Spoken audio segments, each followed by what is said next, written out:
Thanks for coming to my channel, I hope you enjoy. The following day, when trying to make their way into UA, Itachi and Momo found the entrance blocked by a crowd of reporters and journalists who were throwing dozens of questions a minute as Aizawa, who stood in front the gate, looking dead on his feet as he tried to coax them away. Momo frowned slightly as they got closer to the horde of civilians. Reporters? Why would they dash?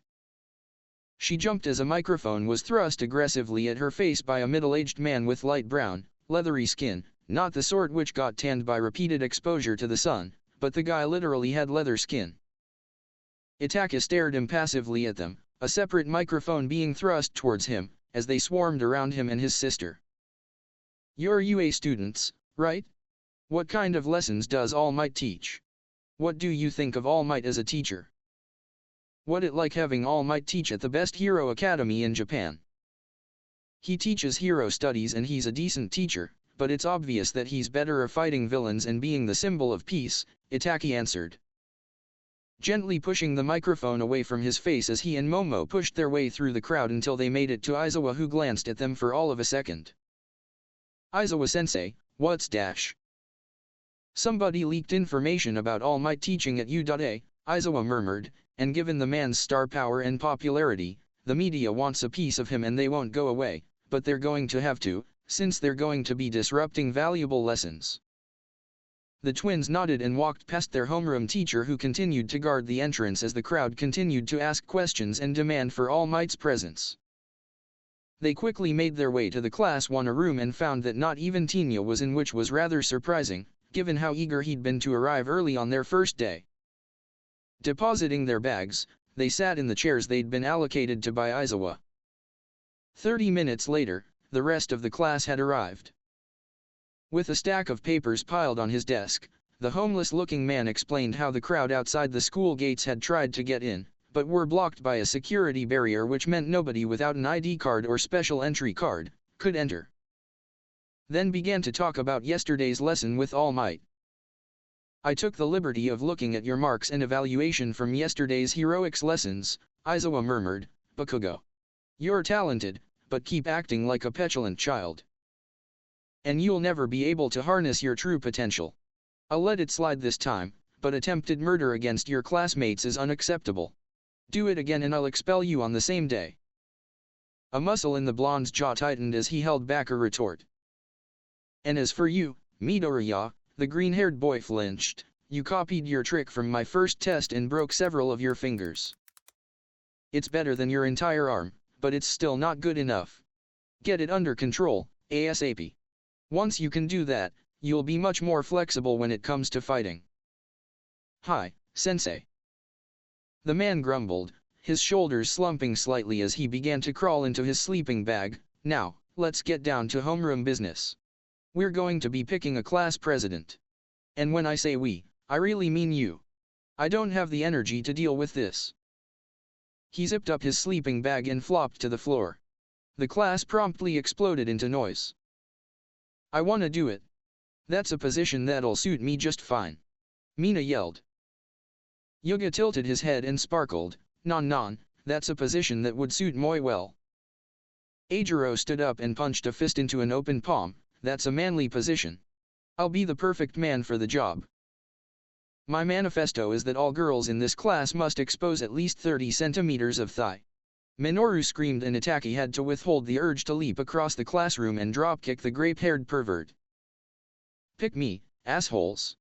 Katsuki snapped, slamming his hands down on his table, and his entry into the discussion didn't surprise Itachi in the slightest. The blonde's ego wouldn't allow him to be ordered around by anybody, and as class president, he could abuse whatever powers that gave him to harass the lowly extras, especially Izuku and Momo. Speaking of the green-haired boy, his hand was raised so low that he may as well have not raised his hand at all. "Everyone, be quiet." All the yelling died instantly as everybody turned to Tinya, who had his head dipped, allowing his hair to cast a shadow over his eyes. This is a task laden with massive responsibility and carry the weight of everyone else. This isn't a position for someone who wants it just because the title sounds cool, Tinya said firmly, and it is an esteemed office that requires the trust of those you oversee. The most worthy leader is one who is elected by the will of the people. So we must have a vote. Ironically, his hand was raised the highest. Furthermore, Itachi started, there must be checks and balances to the position. If the class president is going to pass a policy, then they cannot do it unilaterally, for that is undemocratic.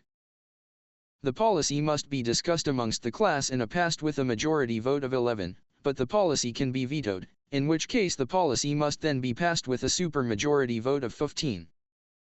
Additionally, if the class president abuses their power or is deemed unfit for the role, then the class should be able to impeach them and select a new president.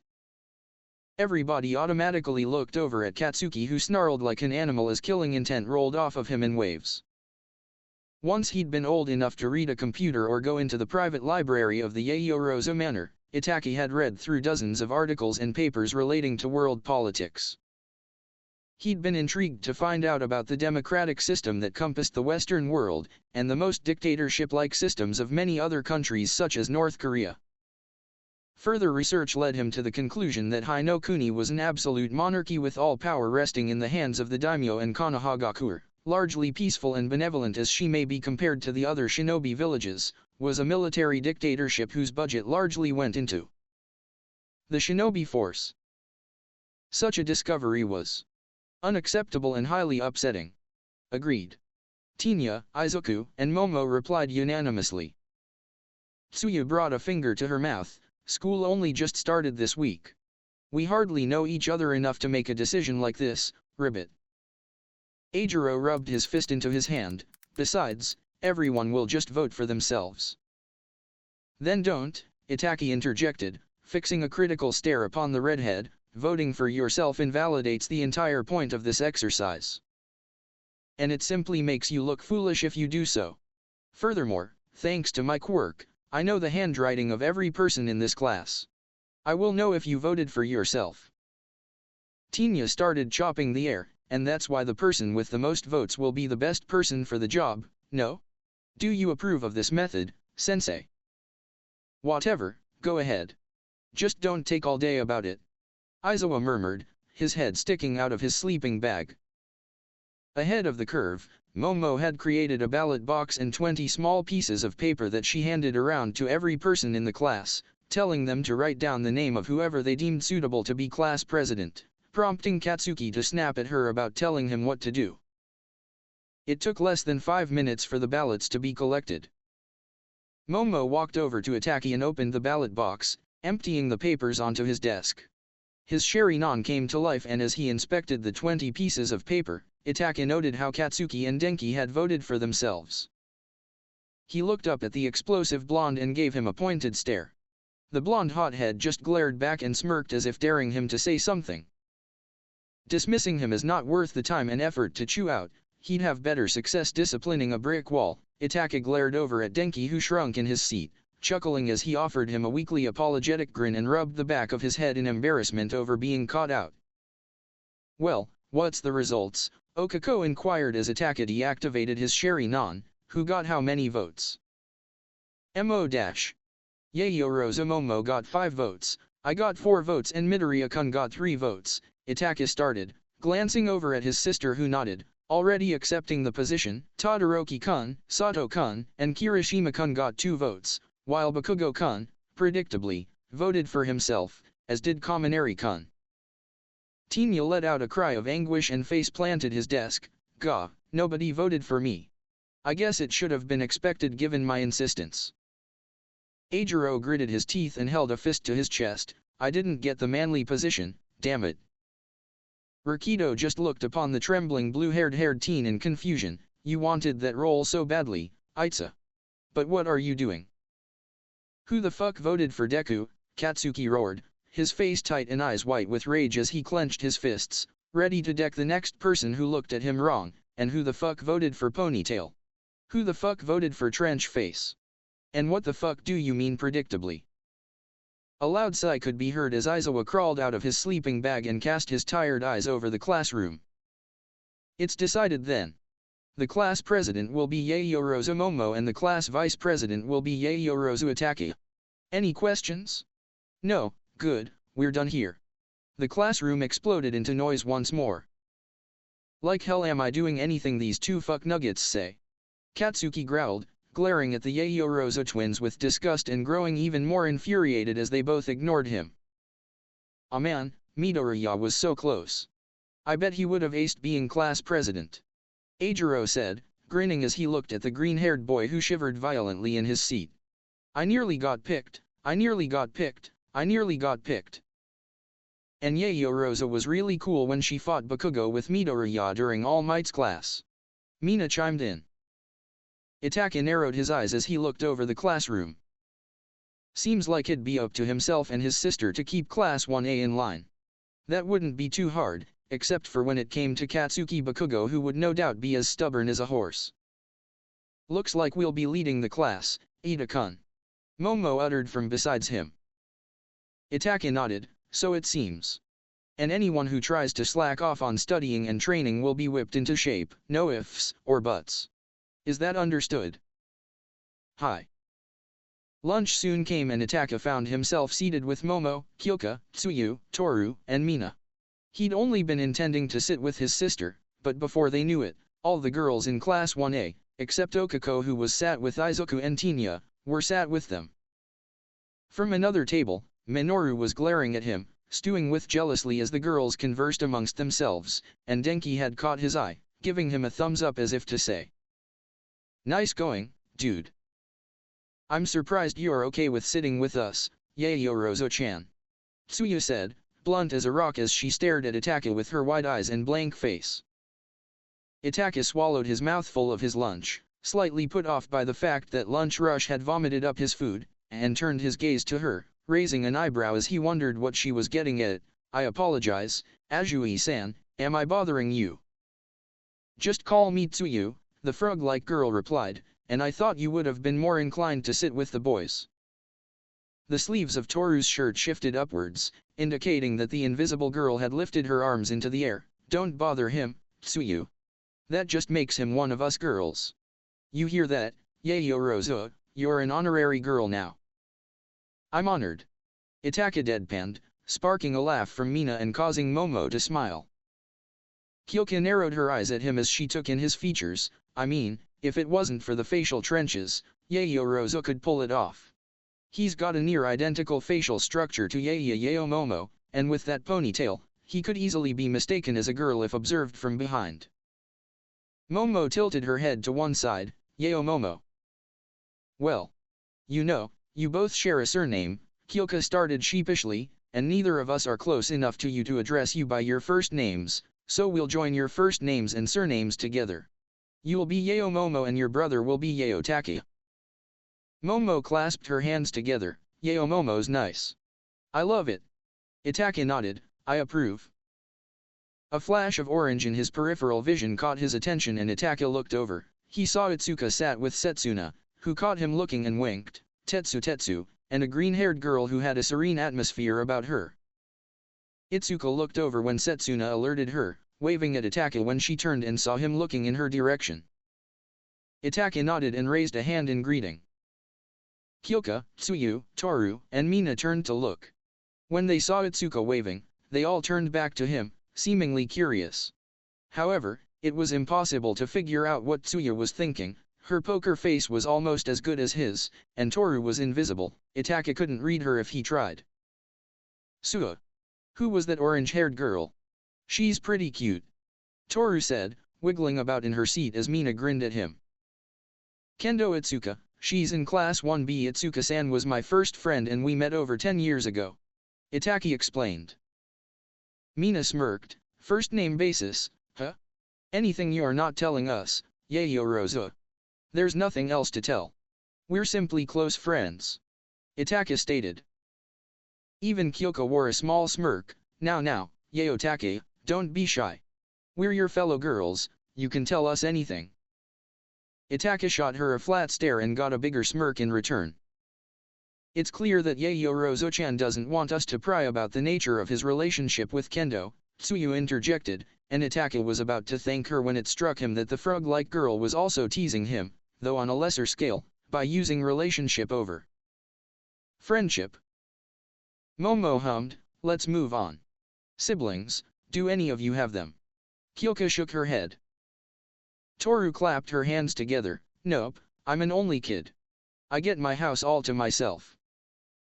Ribbit, Tsuyu croaked, I've got 2 younger siblings, Azui Samidare, brother, and Azui Satsuki, sister.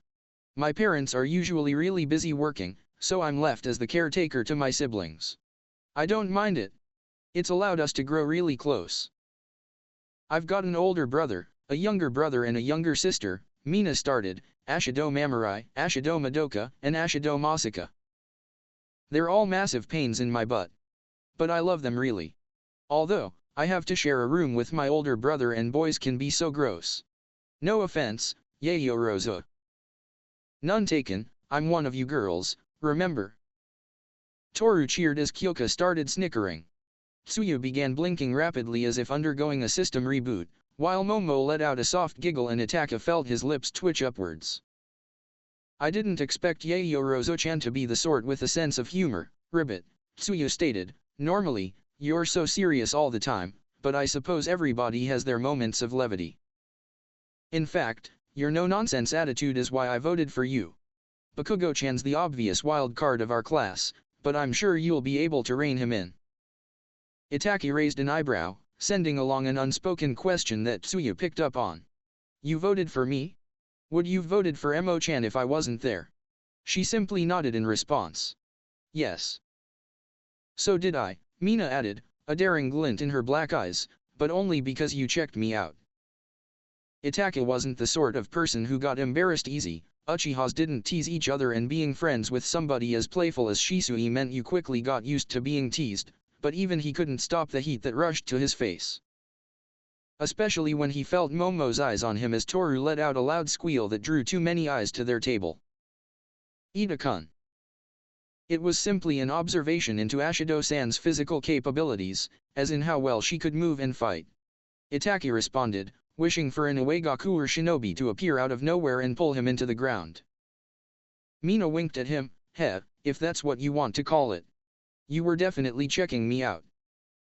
Yayotaka doesn't strike me as somebody who openly ogles women like Mineta and Kaminari do, Kyoka mused, one eyebrow arched questioningly, but I'll withhold my judgment on the matter. I trust you not to be a creep. Ida-kun, are you blushing? Momo inquired, head tilted. No, the temperature in this room is quite high. Bullshit. Kyoka deadpanned. Ribbit. Tsuyu agreed. You two need a couple name. Toru added thoughtfully with a hint of eagerness, not interested in helping to defuse the situation. BZZZZZZZZT. A deafening alarm ripped through the cafeteria, silencing everyone who stared at the ceiling in confusion until an automated voice spoke. Warning. Security level 3 has been breached. All students, please evacuate the building, immediately. Itachi was already on his feet, welcoming the distraction. Emergency exits, now. What's security level 3? Tinya asked from nearby. A nearby third year turned to him as everybody began to cram into the nearest hallway. It means that somebody has breached the school grounds. Something like this hasn't happened in 3 years. Now stop standing around and get moving. Itachi and Momo, with the other 4 girls in tow, made their way to the hallway where they found dozens of students pushing and shoving against each other as they tried to get as close to possible to the emergency exit door. They came across Itsuka, Setsuna, Tetsu, and the other green-haired girl who were all stuck at the back of the crowd, trying to look for an opening. All this madness, the green-haired girl uttered, her hair made up of thorny vines, this must be the devil's doing. We must stay calm, for God will aid and guide us. Itachi narrowed his eyes, I respect and admire you, Faith, but action is needed at the moment. And does God not help those who help themselves? The vine-haired girl stared at him, eyes slightly widened. We're all the way at the back. Mina whined, shoulders slumped as she looked over the massive crowd that was in front of them.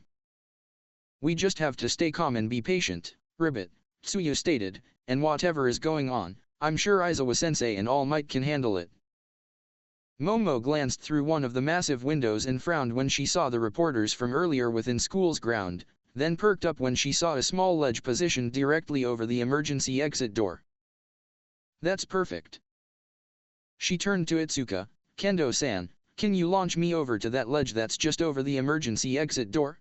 If you can get me over there, I can create a megaphone and hopefully calm everyone down. Itsuka smiled and nodded, got it.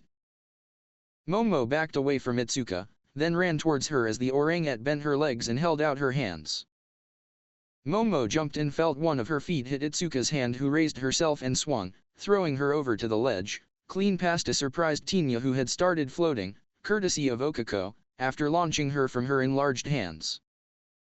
Landing gracefully, she was thankful for the commotion below. It meant nobody would look up as she opened up her school uniform, created a megaphone and switched it on.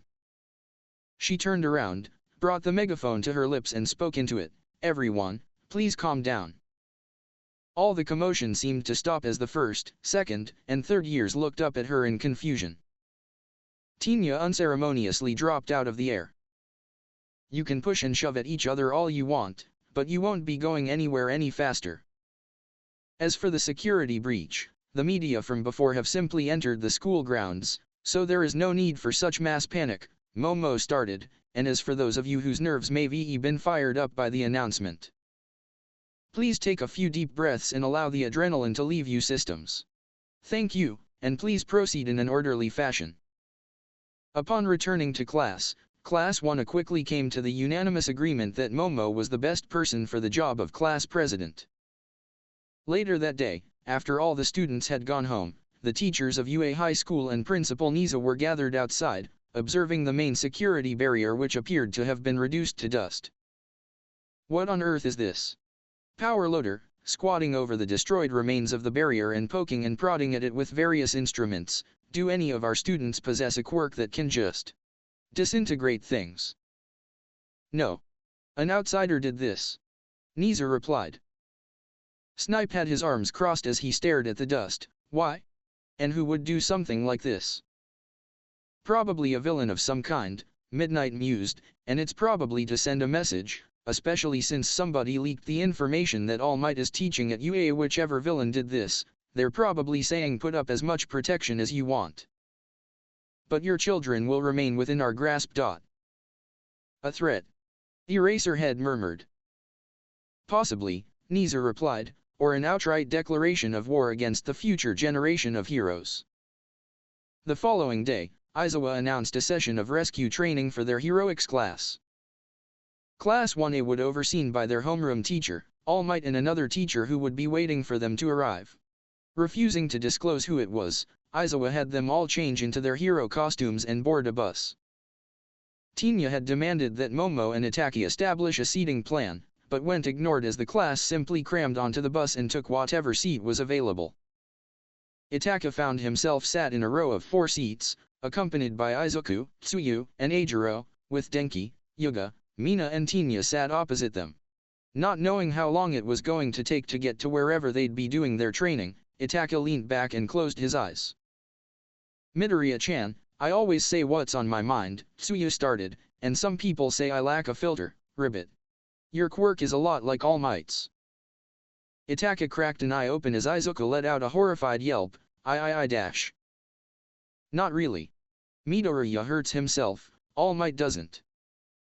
"That's pretty much it," Eijiro interjected, holding out an arm and hardening it with his quirk. "I'm kinda jealous though.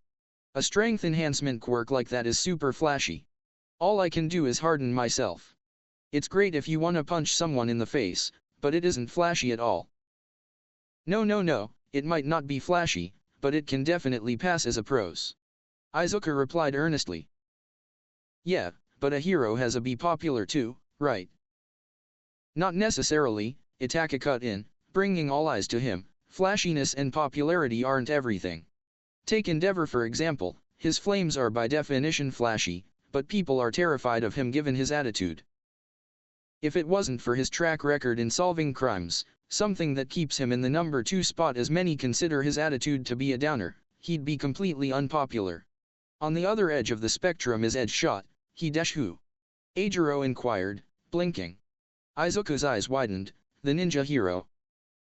Itachi nodded in the affirmative, "Correct.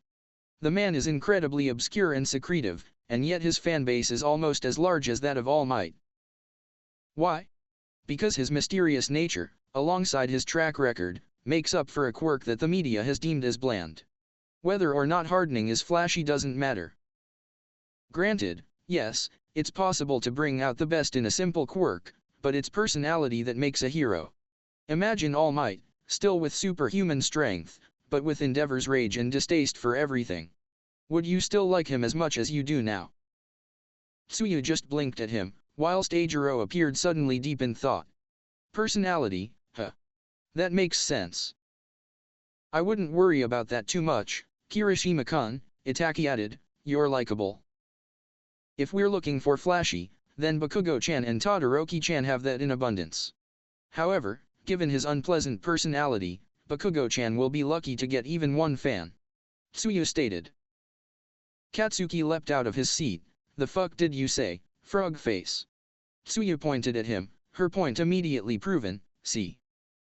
Oh man, Denki chuckled, we haven't known each other that long, but everyone's been made cognizant of your personality, detestable, quite like a turd getting steamed in a sewer. The fuck is up with that vocabulary, I'll rip off your balls and force feed them to you. Ignoring Izuku's muttering about how he couldn't believe that Class 1A was daring to test his childhood bully, Itachi tilted his head just enough to see that Momo seemed absolutely disgusted by the conversation, whilst Okako seemed like she was having the time of her life. Everyone, be quiet, Izuku murmured, bringing the bus to a halt as a massive building came into view, we're here. Class President, take point. Hi. Momo and Itachi were the first to get off the bus, with Izuku following after them. The Yayorozu twins led the rest of the class out of bus and into the building, which had a large hallway with a red carpet which set to a staircase which led down to domed area which had a ship stranded in a lake, a miniature mountain range, a city on fire, another city caught a hurricane. Another city caught in an earthquake and a landslide. A hero dressed as an astronaut was waiting for them at the top of the stairs. I understand that this may look similar to Universal Studios Japan, 13 started, but this is a practical training area that I created to simulate accidents and disasters. I've dubbed it the ultimate space for jams. I mean, the unforeseen simulation joint. It's the space hero, 13, Izuku immediately began geeking out, he's the gentlemanly hero who dash.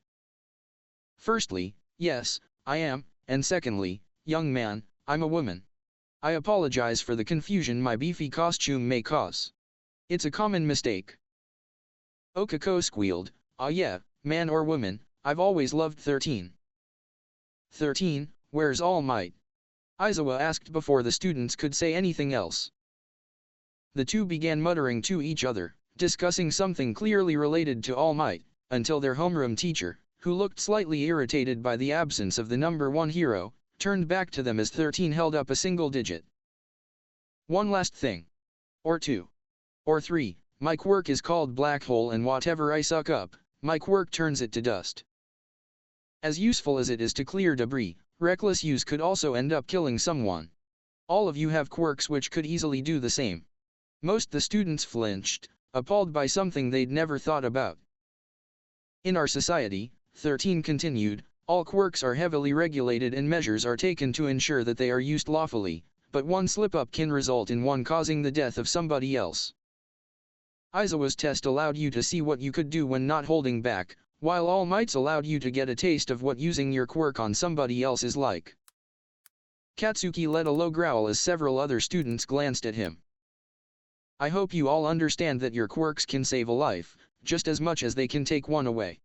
Thank you for your time. 13 finished. Alright, Izuku started, first things first. We dash. He was cut off as a dark hole ripped its way into existence at the bottom of the stairs, growing in size until it was big enough for several people to walk through. Izuku tensed and Itachi narrowed his eyes as a young man with red eyes and light blue hair emerged from the portal, pulling himself out of it, followed by dozens of other men and women, and a massive creature with a beak full of jagged teeth and an exposed brain. Sensei, this isn't part of the exercise, is it? Itachi inquired, reaching for his katana. No, these are no doubt villains. The man replied, glaring down at the newcomers, huddle together and don't move. 13, hang back and protect the students. Itachi glanced back to see how much of Class 1A seemed shaken. Class Pres. Denki inquired, electricity buzzing all over his fingers from sheer nervousness. "Bakugo-kun, Todoroki-kun," Itachi started, "you two are our heavy hitters. Hang near the front, but don't engage unless attacked first. Tokoyama-kun, Emo-chan, Ashido-san, Jiro-san, Aoyama-kun, Mineta-kun, support them if need be. Everyone else, stay behind them. Don't fucking tell me what to do, trench face. The forces of darkness approach us. They will not be able to handle Moi Sparkle. Gah, I'm gonna die without having first touched Yaoyorozu's dash." A quick glare from Itachi shut Minoru up. "Eraserhead and 13, the shadowy mass said as it formed two glowing eyes, according to our intel, All Might should be here, but he isn't." The blue-haired man sighed, "Damn it, we went through the trouble of arriving and getting all these guys, and he's AFK. Huh, I wonder if he'll show up when we start killing all these junior players." Emerging from the swirling portal and standing around were enough villains to fill Class 1A almost 6 times over, and there were villains of varying shapes and sizes. Some were slim, whilst others had bulging muscles, others had gun barrels at their fingertips, another had nails which were long and curved like the scythe of the Grim Reaper, and one appeared to have a rocky body whilst possessing 4 arms, and others just held knives. "Hey, this is crazy. There's no way these guys could just waltz into UA just like that, right?" Denki inquired, unable to hide his fear. "13-sensei," Momo called, the shakiness of her voice betraying the unperturbed facial expression she wore, "surely this place has motion sensors, yes?" "We do, but you can't track something that passes through a portal," 13 murmured. Itachi glanced at his sister, took her hand and then started tapping in Morse code on the back of her hand. "Calm down, Momo. Panic will not help us here. Stay calm and we'll get through this." She squeezed his hand and tapped back, "Thank you, Itachi." Itachi would never admit it out loud, but he enjoyed the rush through his system. Yes, he was a man of peace, but that didn't mean he couldn't enjoy a fight. This feeling of danger was something he hadn't felt since he fought to the death against Sasuke. It was borderline euphoric, but to lose oneself in battle was wrong. Succumbing to the bloodlust and the thrill of the fight got good fighters killed when they got carried away. "We don't know if they're only attacking here or the entire school," Shoto stated, the temperature around him dropping, "and if the sensors aren't working, then they must have someone jamming the signal. But to attack an isolated class when they knew our schedule, they must have a definite objective. Isn't it obvious?" Itachi murmured, staring at the massive creature with a beak full of teeth. Tsuyu glanced at him, "What do you mean, Yaoyorozu-chan, ribbit?" "That hulking creature," the Sherry non-quirk user said, pointing at the inhuman creature, "it's no ordinary person, and if my hunch is correct, it's probably undergone extensive genetic modification. These villains haven't come without a clear plan, and the villain with the hands got upset about the lack of All Might. Clearly, they're here to kill the symbol of peace." The class suddenly became apprehensive. "No way," Ajiro said, though he sounded unsure of himself, "All Might's on another level. Nobody can kill him. To be able to take on All Might, the creature would have to." Izuku spiraled down into his pit of muttering that infuriated Katsuki.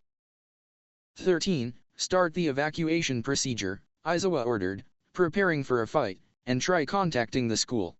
If the sensors are being disrupted, then the villains probably have someone with an electromagnetic-based quirk. Kaminari, use your quirk to contact the school. Itsuki-kun, Momo spoke, out of all of us, you're the fastest, use your quirk to leave the building, get to UA and bring all the teachers back. We need reinforcements. But dash. Do it now. Momo demanded, her voice leaving no room for argument as Tinya fired up his quirk and ran back towards the entrance. Oi, Kurogiri, the Hands villain muttered, that kid is leaving the death match. Go stop him before he disconnects. The portal shrunk until a shadow-like humanoid figure with a metal brace around the neck area formed, the glowing eyes tilted in a manner that indicated shame. I can't, Eraserhead had disabled my quirk. For fuck's sake, Kurogiri, if you weren't also my way out of here, I'd kill you right here and now. Also, disabled? What kind of quirk is Warp Gate? Look at yourself, isn't it a mutant type? No, sir, It's an emitter type. Damn it. The Hands villain started to furiously scratch his neck. Sensei, started a panicked Izuku, are you going to fight them alone? There's too many of them for erasure to be effective. And you rely on a fighting style best suited for one-on-one fights. Aizawa scoffed, don't be foolish, Midoriya, no good hero is a one-trick pony. And with that, he leapt into the fray. Several of the villains tried attacking to the former, only to realize who he was when they couldn't use their quirks against him, but by then, it was already too late and they were unconscious. A rock-skinned villain attacked Aizawa next, claiming that the man couldn't fight at all against mutant-type quirks. He was quickly proven wrong when Aizawa got within his guard, poked his eyes to blind him and then used his capture weapon to fling him into another villain, then ducked under a punch to the back of the head and quickly disposed of the villain who tried to get him from behind. Wow, Sensei's fighting style is so cool. I almost forgot that he excels at fighting against groups. Izuku muttered, doe-eyed with shock. Midoriya-kun, this is no time for dash. Itachi blinked, Emo-chan, where did the portal villain go? I didn't even see when he moved. Everyone, be on guard. Momo called, jerking back at Kurogiri materialized in front of them and spread his shadowy mass to obscure Aizawa from view as he stared down at them. Greetings, Kurogiri started respectfully, it's a shame that one of you was able to get away, but we are the League of Villains. I apologize for our presumptuousness, but we have allowed ourselves into UA for the sake of extinguishing All Might's life. Please, tell us where he is and we may let you live. 13 stepped forwards, one of the glove tips folding back as she extended her arm towards Kurogiri who began to spread out his form. I've got dash. She cut herself off, the glove tip flipping back down into place as Katsuki and Eijiro lunged past her. The former unleashed a colossal explosion that obscured the shadowy villain from view, while Eijiro threw a punch that was easily evaded. Both of you, get away, it's not use. 13 called. Heh, I bet you didn't expect us to do anything before you could make a move. Eijiro called boastfully. The shadowy mass that made up Kurogiri had been scattered, but quickly reformed as the villain stared down at the blonde. My, that was a close call. But I suppose I shouldn't have expected anything less from you. As students, even if you are nothing more than children. That was a close call. Itachi thought, narrowing his eyes, from the tone of his voice, that sounded genuinely honest. Is that metal bracer a weak point? Is it what keeps him intact? Bakugo-kun dash. Fuck off, trench face, I know what I just heard. Katsuki snapped, eyeing Kurogiri's neck brace. I apologize for this, but you will be scattered and tortured. Kurogiri said, then the entire class let out panicked gasps as Kurogiri surged forwards and engulfed them all in his shadowy form, first swamping over Katsuki who let off another explosion to try and prevent his spread as Eijiro yelled out and grabbed his shoulder. Bakugo. As the screams of his classmates echoed through his skull and his Sharingan darted around rapidly, trying to discern any structure to the darkness, Itachi was suddenly aware that he was no longer on solid ground. He looked down and suddenly realized that he was falling. Falling straight into the crowd of villains that Aizawa was fighting. Taking a quick look around, Itachi couldn't see any of his classmates and surmised that the shadowy villain must have warped his classmates to other parts of the facility and looked back down when he heard several villains below him hollering and laughing. Hey look, one of the brats is falling towards us. He's small fry. Let's kill him. One female villain looked up at him and smirked as green fire swamped her left hand. Her face fell a second later when her quirk fizzled out of existence and Itachi drop-kicked her in the face, breaking her nose as he did so with his downwards momentum carrying them both downwards until he drove the back of her skull into the floor with a sickening crack. Quickly leaping away from her when it became evident the female villain wouldn't be getting back up, Itachi settled into a fighting stance as several of the other villains rushed him. You're out of luck, kid. It's nothing personal, but you've gotta die. One of them said, a man who looked entirely like a mantis shrimp. Itachi leaned back, narrowly avoiding having his throat slit by a man with chainsaw blades for arms.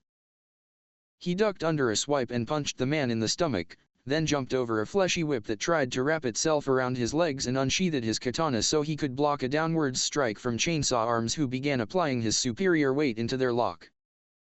Nothing bothering to try and resist, knowing he'd only be wasting energy in doing so, Itachi broke the blade lock and leapt to one side, allowing Chainsaw Arms to grunt and fall past him. He pivoted on one foot and kicked the man in the back and then swung his katana and split the incoming fleshy whip in two. He traced it back to a woman who looked unfazed by the damage done to her quirk as the fleshy whip separated along the cut and became two whips attached to her left hand. As she lashed out at him once more, Itachi bisected one of the fleshy tendrils and jerked his head to one side as the tip of the cracked against the air where his face had been half a second earlier. "Sorry about this, brat, I don't like hurting kids, but we can't have you around when we get on with killing All Might," Whip Hands said, smiling at him as she backed away, as did several of the other villains. Itachi turned his See the Mantis Shrimp villain thrust his arm out at blinding speeds, so fast that his two-tomo Sharingan nearly failed to keep up. The air in front of the man's arm ignited from the sheer amount of speed he punched the air with, much like that of a firearm's muzzle blast, and Itachi could do nothing but stand there as a blast of air that felt like it came out of an oven launched him off his feet, blasting him over towards Aizawa. The Sharingan's predictive abilities were all well and good, but pointless when your body was unable to keep up with what it was seeing. He soon came to a halt at Aizawa's feet. His homeroom teacher disposed of another villain and his hair fell around his face as his quirk deactivated, but he didn't look down at his student. "Yayorozu, are you okay?" the pro hero inquired. Itachi grunted as he picked himself up. "I'm fine. I don't know where the other students are, but I assume they've been scattered elsewhere." "Focus on yourself for now," Aizawa stated, his hair rising once more as he moved and pummeled another villain into unconsciousness as there was a tremendous boom to the east which was followed by the sounds of screams and a violent rush of water. "We have many opponents to deal with at the moment." Shoto Todoroki was stuck in the landslide zone without any backup and he was incredibly disappointed by his opposition. He'd been dropped into the unfamiliar area and swarmed by a bunch of villains who made the mistake of thinking they could take him on without using their quirks, so he simply froze them all. Dropping to the floor, he immediately sent forth a wave of ice that engulfed all those who stood in front of them. Then, he turned to the man to his right and unleashed more ice to encase him, then jerked to one side to avoid being speared through the back of the head and froze the spear and the man holding it. His fight with them was over as quickly as it started. "You should all be ashamed of yourselves," he said, shattering a frozen spear as he glared at one of them men who had been encased up to his neck, body steaming as he melted away any frost build-up. "Look at you. You're all grown men, but you can't handle a child like myself. And you call yourselves villains? Reconsider your life choices. Please. Have mercy," the villain begged, glancing frantically at his frozen accomplices. "Mercy? Would you have shown me mercy if you'd gotten your hands on me?" Shoto inquired, stopping just before the man and holding his right hand up to his face, cold air emanating from his hand. "I could leave you to freeze to death, but I'm not a villain. However, I do have a question for you. If you don't give me a satisfactory answer, then I'll freeze your tongue and keep it frozen until you lose it, understand?" The villain blanched and Shoto didn't even blink as the smell of urine wafted into his nostrils. "Why yeah, go on, ask away. I'll tell you anything you want to know." Shoto moved his hand slightly closer. "Tell me this. What makes you think worthless punks like you can kill All Might, and if he was here, how would you intend to kill him?" Masharao was not having a good time. He'd been dropped into a city that was on fire. All he could see was fire, and even more fire, hear nothing but the jeering of villains who were trying their hardest to kill him, and fire, smell and taste burned materials and smoke that was no doubt toxic, and feel the heat lapping at his skin, begging him to become a temporarily source of fuel for it to grow by a marginal amount. Most of the villains he would have no problem dealing with, for they had mutant-type quirks like he did, but there was also a villain keeping him on his feet, for she could manipulate fire, but not create it like Endeavor could, not that it made much of a difference given how there was fire everywhere. And for that, he'd mentally tagged her as Discount Endeavor. "I really don't like fire. It's hot, scary, occasionally uncontrollable, and it leaves you dehydrated when around it for too long. He thought, hoping he wouldn't have to stay in the conflagration zone for much longer. He spun around, allowing his tail to smack into a villain charging at him from his left side. The man dropped to the floor and MHA leapt back, avoiding the knife thrust at him by another villain, and threw a retaliatory punch, breaking the man's nose. He let out a cry and dropped the knife, which the tailed boy kicked away and then jumped, twisting in midair so his tail slammed into the man's head and knocked him out cold. MHA sighed as he heard the roar of approaching flames. Turning around and seeing a stream of fire rushing towards him, he leapt towards a lamp post. The fire changed direction and he was forced to leap from the lamp post base to the side of a building, then jump away from that and land back on pavement as fire soared over his head, shot into the sky and dissipated. He and Discount Endeavor had been going at this for a while now. He'd take down a few villains and then be forced to leap around as fire chased him. MHA suspected that she enjoyed taunting him and knew that if she really wanted to, she would gather all the fire in the surrounding area and burn him to a crisp. The blonde watched as she approached him from down the street, arms held out to the side as fire danced between her fingers. A mocking smile was on her face as she snapped her fingers, sending two streams of flames rushing past him. He didn't flinch, refusing to give her the satisfaction of her seeing him fearing for his life. "It's been fun playing with you, dear, but the boss might need my help with killing All Might. I can't play around with you any." She was cut off as a blue laser crashed into her right side and threw her into a building, instantly knocking her unconscious. MHA felt his shoulders sag with relief as Yuga came running out from another street. "Does Moy not get a thank you?" Yuga started, posing as he sparkled dramatically. "I would have hid, but I saw you having problems." MHA nearly rolled his eyes, hoping heat stroke would claim him so he wouldn't have to listen to the irritating Japanese French boy. "Oh geez, I got stuck of Aoyama-san of all people. I wonder how Yaoyorozu-kun and Yaoyorozu-san are doing." Momo had no plan to get herself, Kyoka and Denki out of the situation that they were in at the mountain zone. She would have had a plan, but there was no time to think when 30 people were trying to murder her and Denki was being completely useless as he whimpered and ran away from a large villain who made a grab at him. At the moment, she was just going with the flow. Explosives are out of the questions. Being this close, I'd only blow up myself, the other two and the villains. The wrong dose of neurotoxin would be lethal and may take too long for its effects to kick in, and chemical weapons are illegal, Momo thought, biting her lip as she grasped her metallic stuff tighter. "I can create virtually anything with creation, but what could get us out of here? Come on, Momo, think but don't overthink." "Kaminari," Kyoka yelled as she blasted sound waves at several of the villains. "Stop running like pansy and start fighting. Shock these bastards into submission." Momo deflected a knife thrust and swung the staff into the offender's face. He crumpled to his knees as she knocked out several of his teeth and then flopped to the floor as Momo brought the staff down upon his head. She furrowed her brows and swung at another approaching villain, bringing him to a halt as she struck between his legs before swinging the staff into his face, also taking him out of the fight. "I can only discharge electricity," Denki replied, his hands buzzing with electricity. "I can't release and direct it like Endeavor can with fire. If I let loose a massive shock, I'd end up hurting you guys too. And with the signal being jammed, I can't call for help. I'm relying on you guys to help me out." "Electricity? Oh. I'll create an insulation sheet and Kaminari-kun can shock these guys into oblivion," Momo thought, preparing to use creation as she ran through the makeup of an electrical insulation sheet in her head. "Enough with the excuses. Stop being a dumbass, get in there and fight." Kyoka Sparta-kicked Denki into a massive villain who roared, body seizing up as electricity coursed through his system. "Oh, would you look at that, this works," Denki replied, looking back and giving them a thumbs up.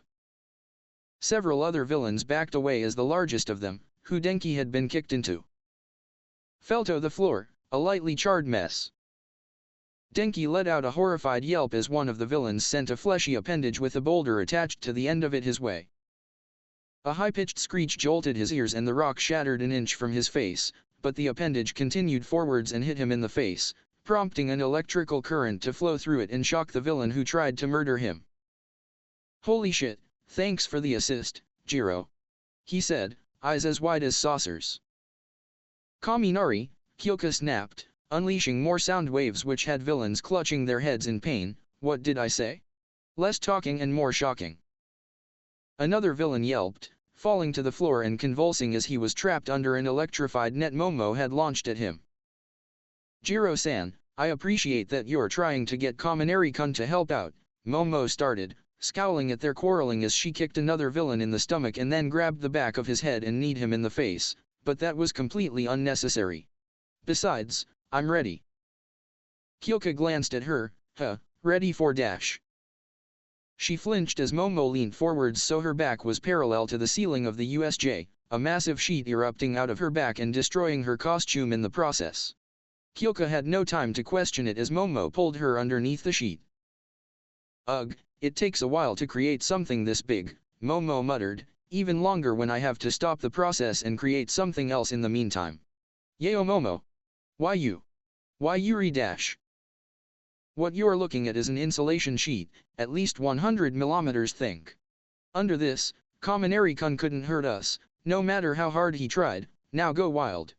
Momo said, peeking out from underneath the sheet. You got it, Class Prez. Denki smirked as he turned to the rest of villains who paled in horror as the air became heavy with the smell of ozone. I hope you guys are ready. Indiscriminate shock, 1.3 million volts. Anyone looking in from nearby would see nothing but a blindingly bright yellow flash. The area surrounding Denki was filled to the brim with electricity as the sheer amount of voltage released ionized the air around him, releasing enough energy to make the surrounding atmosphere conductive as the atomic balance of oxygen was thrown off as they gained an electron from other disrupted oxygen atoms, cooking the villains into groaning, charred lumps. Momo allowed a few seconds to pass before lifting up the sheet and saw Denki stumbling around with his thumbs up and mumbling "Yai" over and over again. With that over, I can finally start thinking about the others, Momo said as Kyoko let out a noise of horror behind her. I'm sure they can all handle themselves, but I'm still worried for their safety. Why Yeo Momo, your outfit, it's been torn up. Kyoka stammered, blushing. Momo turned to her, seemingly indifferent to the destruction of her costume, and? What do you mean N? This is not the time nor place for casual nudity, woman. Kyoka thought, trying and failing in her efforts to not stare at Momo's generously ample chest. Well, I.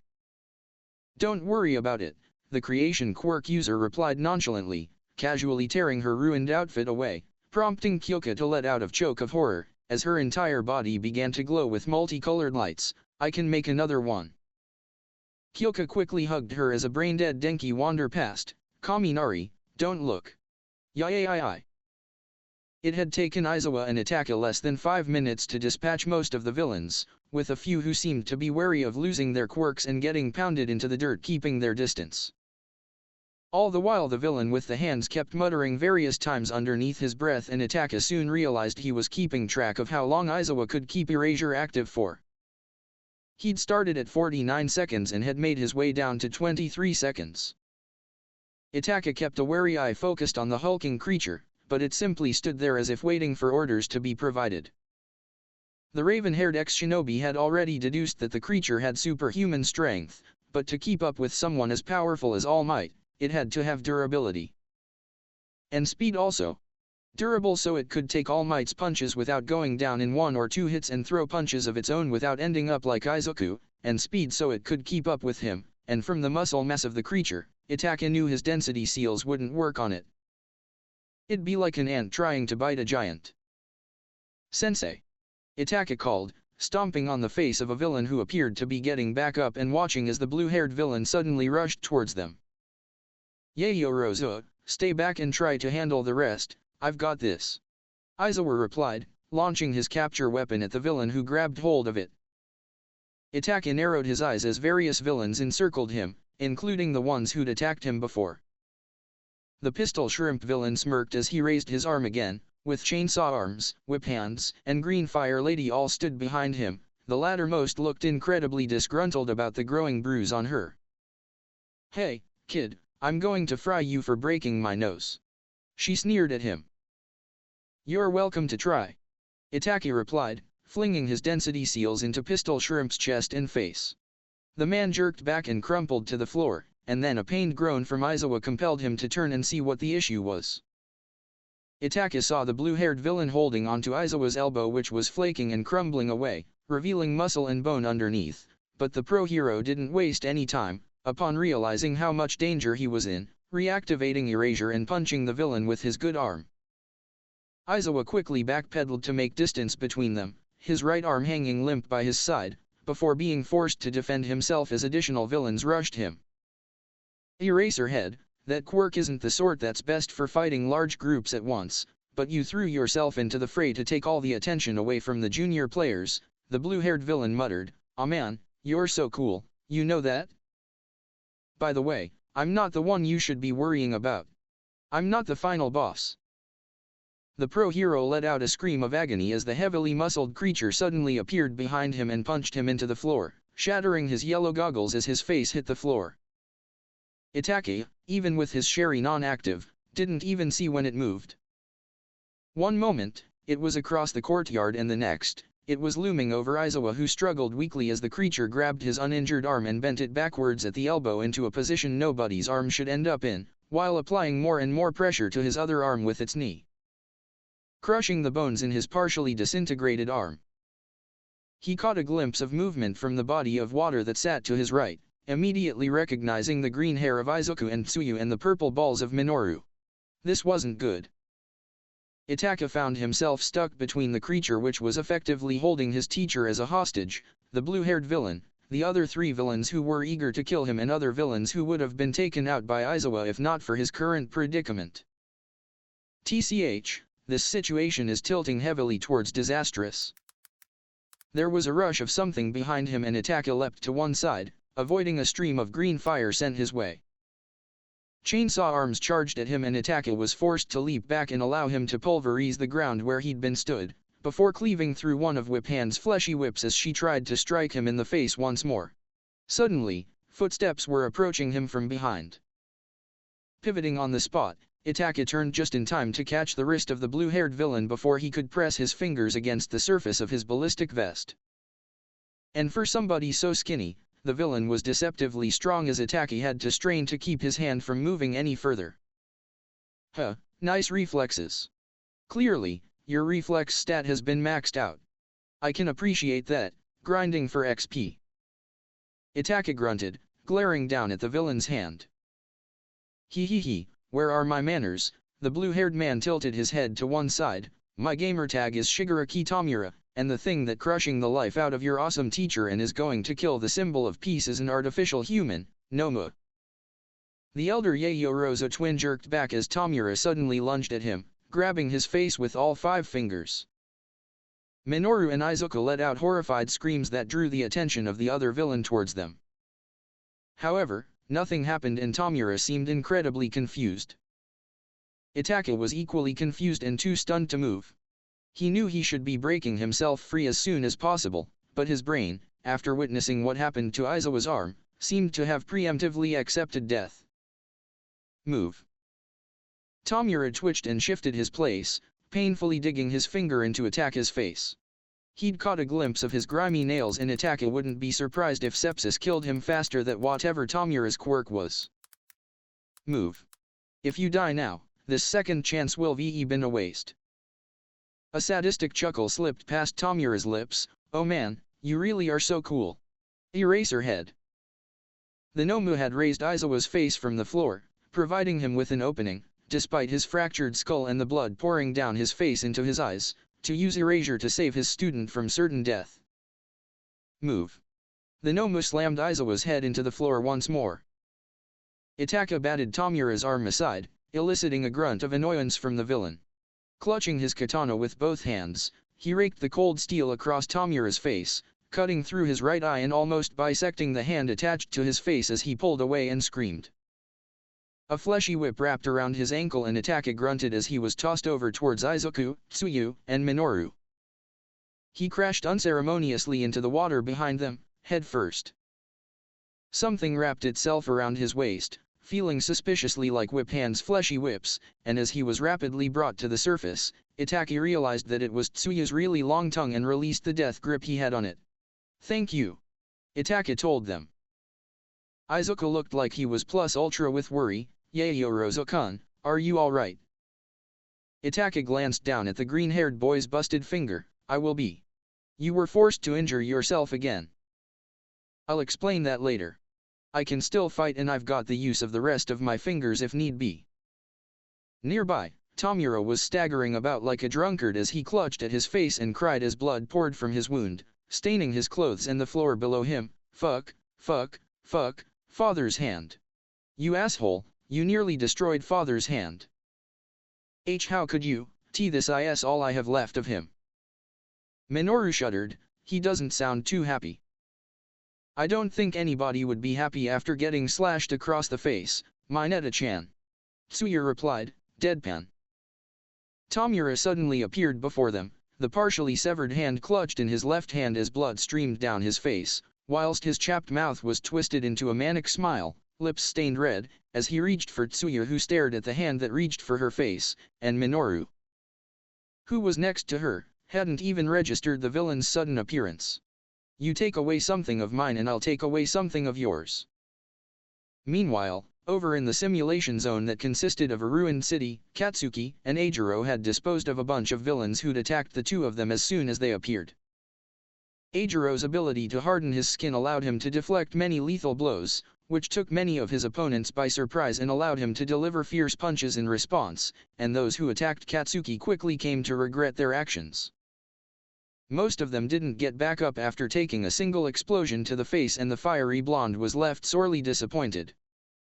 One unlucky villain had this misfortune of being slightly stronger than the rest and took a blast from Katsuki's grenade gauntlet for his troubles, almost bringing down the building they were in. "Man, fuck these guys, they're weak as shit. Where's the challenge?" Katsuki spat, kicking one downed villain in the ribs. The man rolled over and groaned, pleading for mercy. "Hey, Bakugo, come on," Eijiro said, wiping sweat off his forehead. "If we got warped in here, then the others must still be in USJ and we've got to help them out. Besides, we're in this mess because we disobeyed 13 Sensei. It's up to us, outstanding men, to help them out." Katsuki scoffed, "Whatever, do what you want. I'm gonna murder that warping villain." "Murder? That's not a very heroic thing to say, dude." Eijiro laughed, rubbing his head, and then tensed as Katsuki whipped around and grabbed a villain, who tried to knife him in the back, by the face, and unleashed a small explosion, lightly burning his face, and then slammed his head into the floor. Also, if the rest of these assholes are as weak as these extras, then that warping villain shouldn't give us any trouble. The explosion quirk user replied calmly. Eijiro just had to call out the elephant in the room. "Man, it's so strange seeing you acting so chill and level-headed. Normally, you're all like, die, deku, die. Or how dare you take first place from me? I'll kill you, asshole." Katsuki snarled at him, a prominent vein throbbing in his temple. "What the fuck, shitty hair, I'm always level-headed." The redhead just laughed as if the anger amused him. "Hey, that's more like it. Now then, let go and see if Yaoyorozu needs our help." "Which fucking one, dumbass? Ponytail or trench face?" Katsuki deadpanned. "And if those morons can't handle weak-ass punks like these guys, then they don't deserve to be class president and vice president." 13, Kurogiri mused, his glowing eyes looking over the students he'd failed to warp to other parts of the building. "You are nothing more than a rescue hero. Do you really expect to be able to protect these children? Do you have the mettle to fight?" The astronaut-themed hero didn't respond, instead opting to point their arm at the dark mass in front of her and flip open the tips of a glove. "Black hole." Kurogiri grunted as his shadowy form was drawn towards the hole in 13's glove.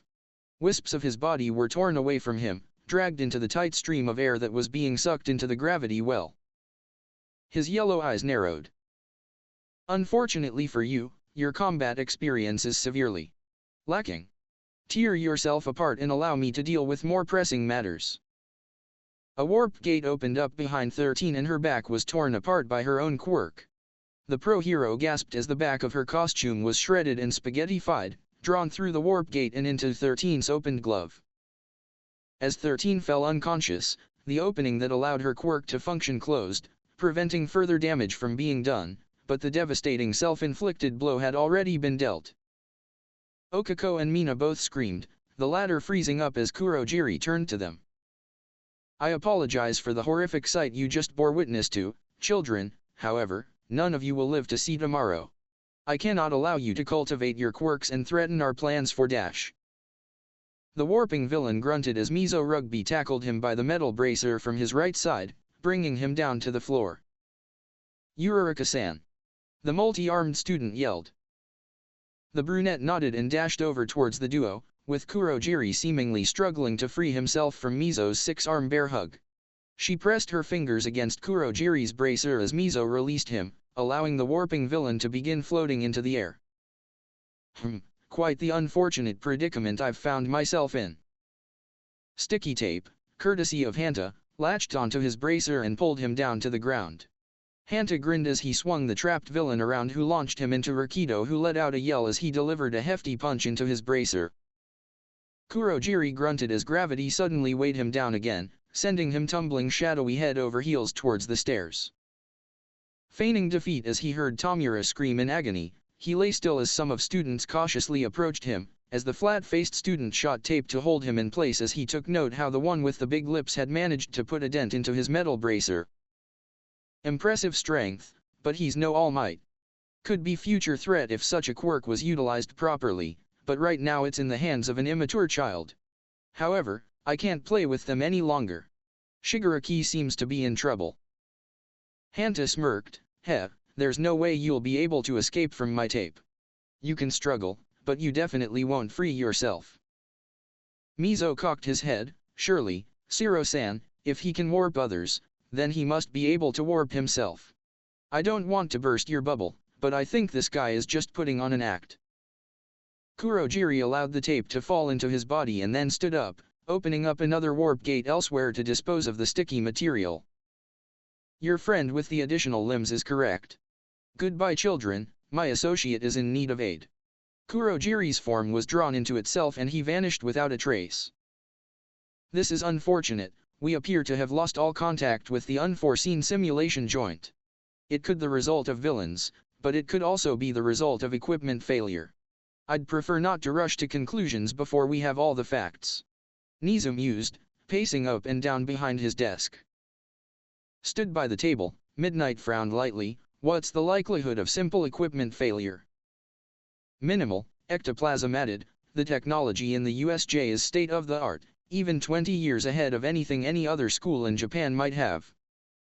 We could be witnessing a deliberate attack, wait for a single teacher and their entire class to isolate themselves from the rest of the school and then strike when they're alone. But they've got Eraserhead. I feel sorry for the poor bastards who've tried their luck against him. Snipe said. Despite his impressive quirk and formidable physical prowess, Nizu said, Eraserhead is still one man.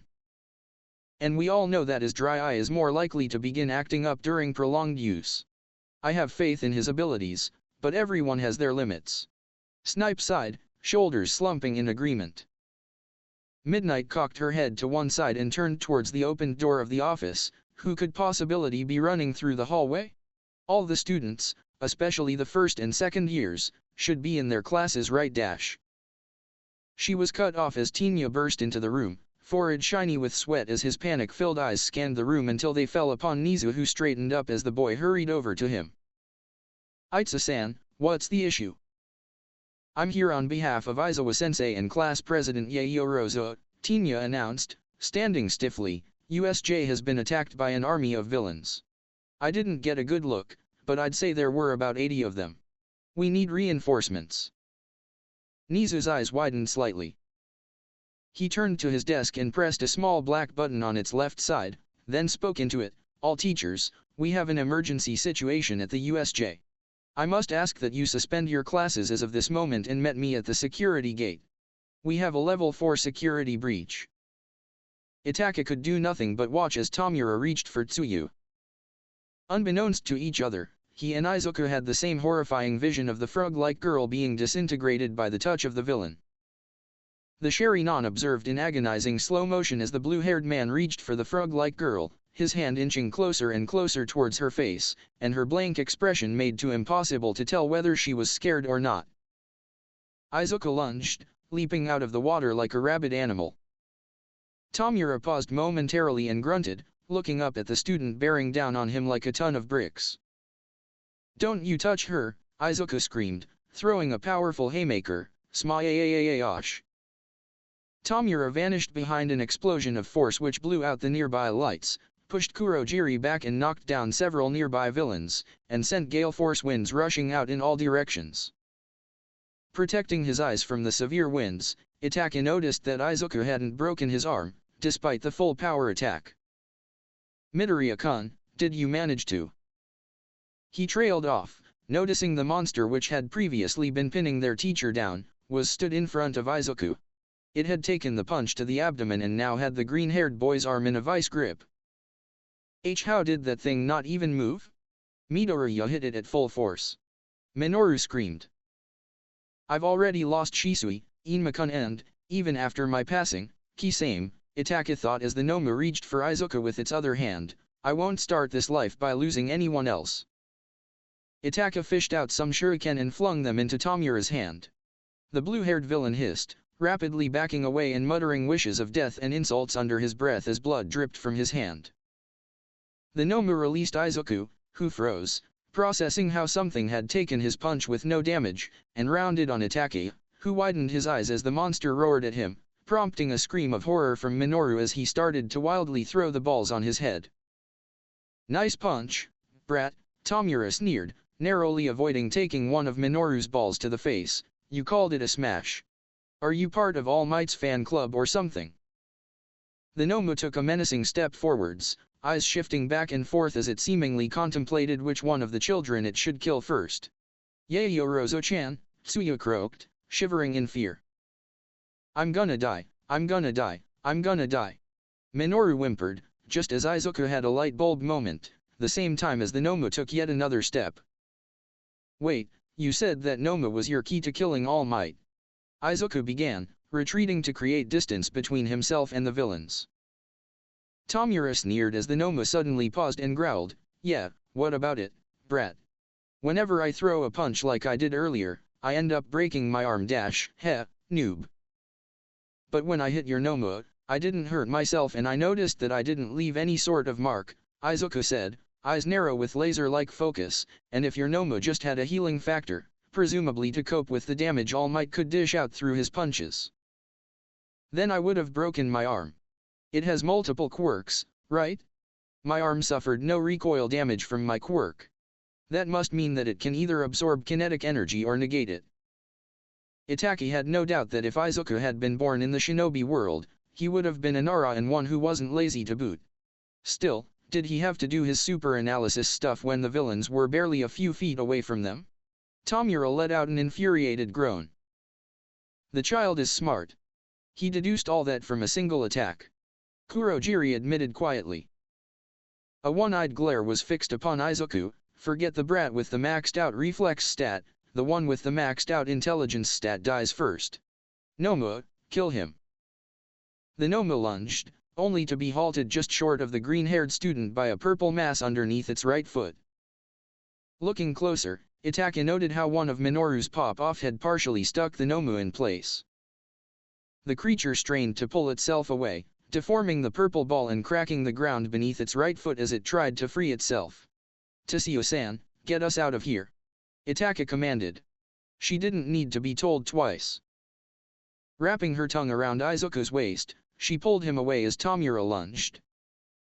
She grabbed hold of Itachi and Minoru, who took deep breaths just before they were plunged into the water and carried over to the ruins zone, which looked like something straight out of a Godzilla-type disaster movie. Destroyed pavement and precariously leaning buildings were everywhere. Stood by the entrance was Katsuki Bakugo and Eijiro Kirishima. As they emerged from the water and were deposited onto dry land, the former rolled his eyes whilst the latter greeted them with a wide grin. "You look like shit, extras." "Nice of you to be so concerned," Itachi returned.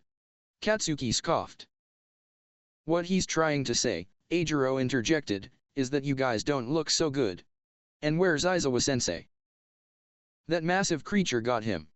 It smashed his face into the ground several times and then we nearly died. Minoru wailed, tears streaming down his face. Katsuki looked over the massive body of water that they'd traversed and frowned. Look at the size of that thing. What did Aizawa expect, using his stupid quirk on a creature of that size? It's got strength in spades. Not only that, but it can absorb or negate kinetic energy. Izuku added. Piss off Deku, I'll blast that son of a bitch straight to hell. What he's trying to say, Eijiro interjected once more, is that he'll help fight it if it comes over here, because that's what men do. And how come that thing isn't moving? Mineta-kun managed to use his quirk to partially stop the Noma from moving by sticking its right foot to the ground. And despite its efforts to free itself, the balls that make up his quirk are quite flexible. Itachi explained. Stop scrambling my words, shitty hair. And like hell I need help to fight that thing. I'm gonna be number one and that ugly bird-faced bastard is just gonna be a stepping stone. Katsuki snapped. Put your pride aside, Itachi said, glaring at the blonde, that thing is designed to kill All Might. You might have one of the most powerful quirks in Class 1A, second only to Midoriya-kun and Todoroki-kun, but even you know that you couldn't fight that thing on your own. Whatever. Oh, speak of the devil and he shall appear. Eijiro said, pointing over to his left as Shoto walked up to them, cool and collected as ever. What's going on? He inquired. Ribbit. Monsters taken down Aizawa-sensei. Villains tried to kill us. Midoriya found out one of the quirks that the monster has. We saw an opening to escape and took it. We were just explaining the situation to Bakugo-chan and Kirishima-chan. Ribbit. Tsuyu summarized. Shoto nodded. By the way, where did you guys all come from? Eijiro asked. I was dropped in the main courtyard with Aizawa-sensei. Itachi said. Whoa, you fought your way out of... what, like, 60 villains? That's proper manly. But did you guys really leave Sensei alone? Itachi scowled lightly, I'm not proud of leaving Sensei alone, especially given the state he's in, but between the villains and the creature, there was practically no viable way of getting to him that didn't involve getting killed. Eijiro offered an awkward grin and rubbed the back of his head. I was in the flood zone with Tsuyu-san and Mineta-kun. Izuku said. Landslide zone. I was alone, Shoto stated, but I happened to witness a massive electrical discharge, which I presume was Kaminari, in the mountain zone. Guys, Eijiro started, I hate to be the bearer of bad news, but that thing is free. They all turned to the courtyard where they watched as Kurogiri expanded his form and allowed to the Noma to walk into him.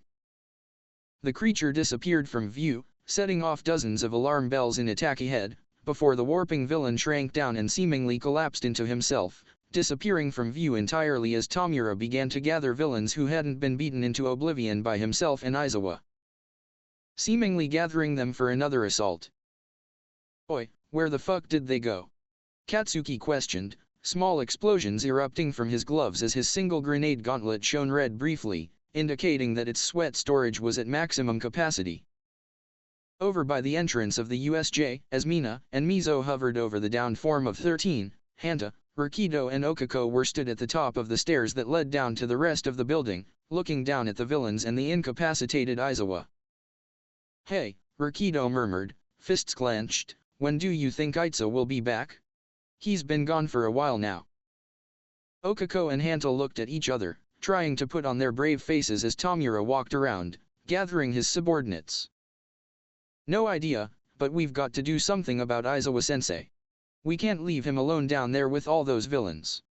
They might try and kill him. Hanta replied, cracking his knuckles and stretching out his neck. Okako shivered, what can we do? We can't just go charging in there. There's too many of them to handle and Sato-kun is the only one with a quirk suited for direct combat.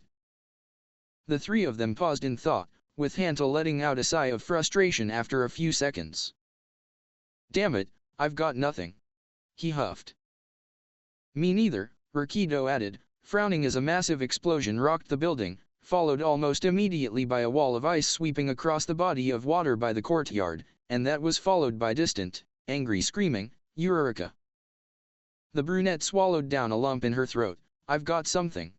Okay, so, Shiro-kun, you're going to attach 2 pieces of tape to me and Sato-kun is going to throw me over. I'll fall by Aizawa-sensei. Controlling my descent with my quirk. Once I land by him, I'll attach the second piece of tape to sensei and then Shiro-kun can pull us back." Rakido appeared slightly uncertain. "Are you sure about this, Eureka?" The brunette nodded, determination etched onto her face as she turned towards the courtyard. Hanta stepped up behind her with his elbows bent, slowly pulling out 2 lengths of tape, attaching one to her back and placing the other in her right hand. Rakido gulped down a mouthful of sugar, rapidly enhancing his strength as per his quirk, then picked Okako up and threw her towards Aizawa who lay face down on the floor. She let out a yelp as she sailed through the air and pressed her fingers together as she began to descend from above her teacher. Pressing her fingers together once more, she dropped out of the air and landed next to the downed pro hero, slapping 1 piece of tape onto his back and nearly gagging as the smell of blood invaded her nostrils. Though the tap-tap of her feet hitting the ground alerted several villains to her presence. One man with chainsaw blades in place of his arms grinned and lunged at her. Okako yelped, using her quirk on Aizawa and herself, before presenting Hanta with a thumbs up. The lines of tape went taut before they were suddenly pulled into the air and carried over towards Hanta, just as Dark Shadow appeared and bulldozed the man into the floor. "Thanks," Okako called, gulping as her stomach began to do jumping jacks as she repeatedly switched between falling and hovering, whilst she allowed Aizawa to fall into Rakido's arms, while Fumikage had circled around the villains who took pot shots at him to join up with them. "Oi, Tokoyami, you're here?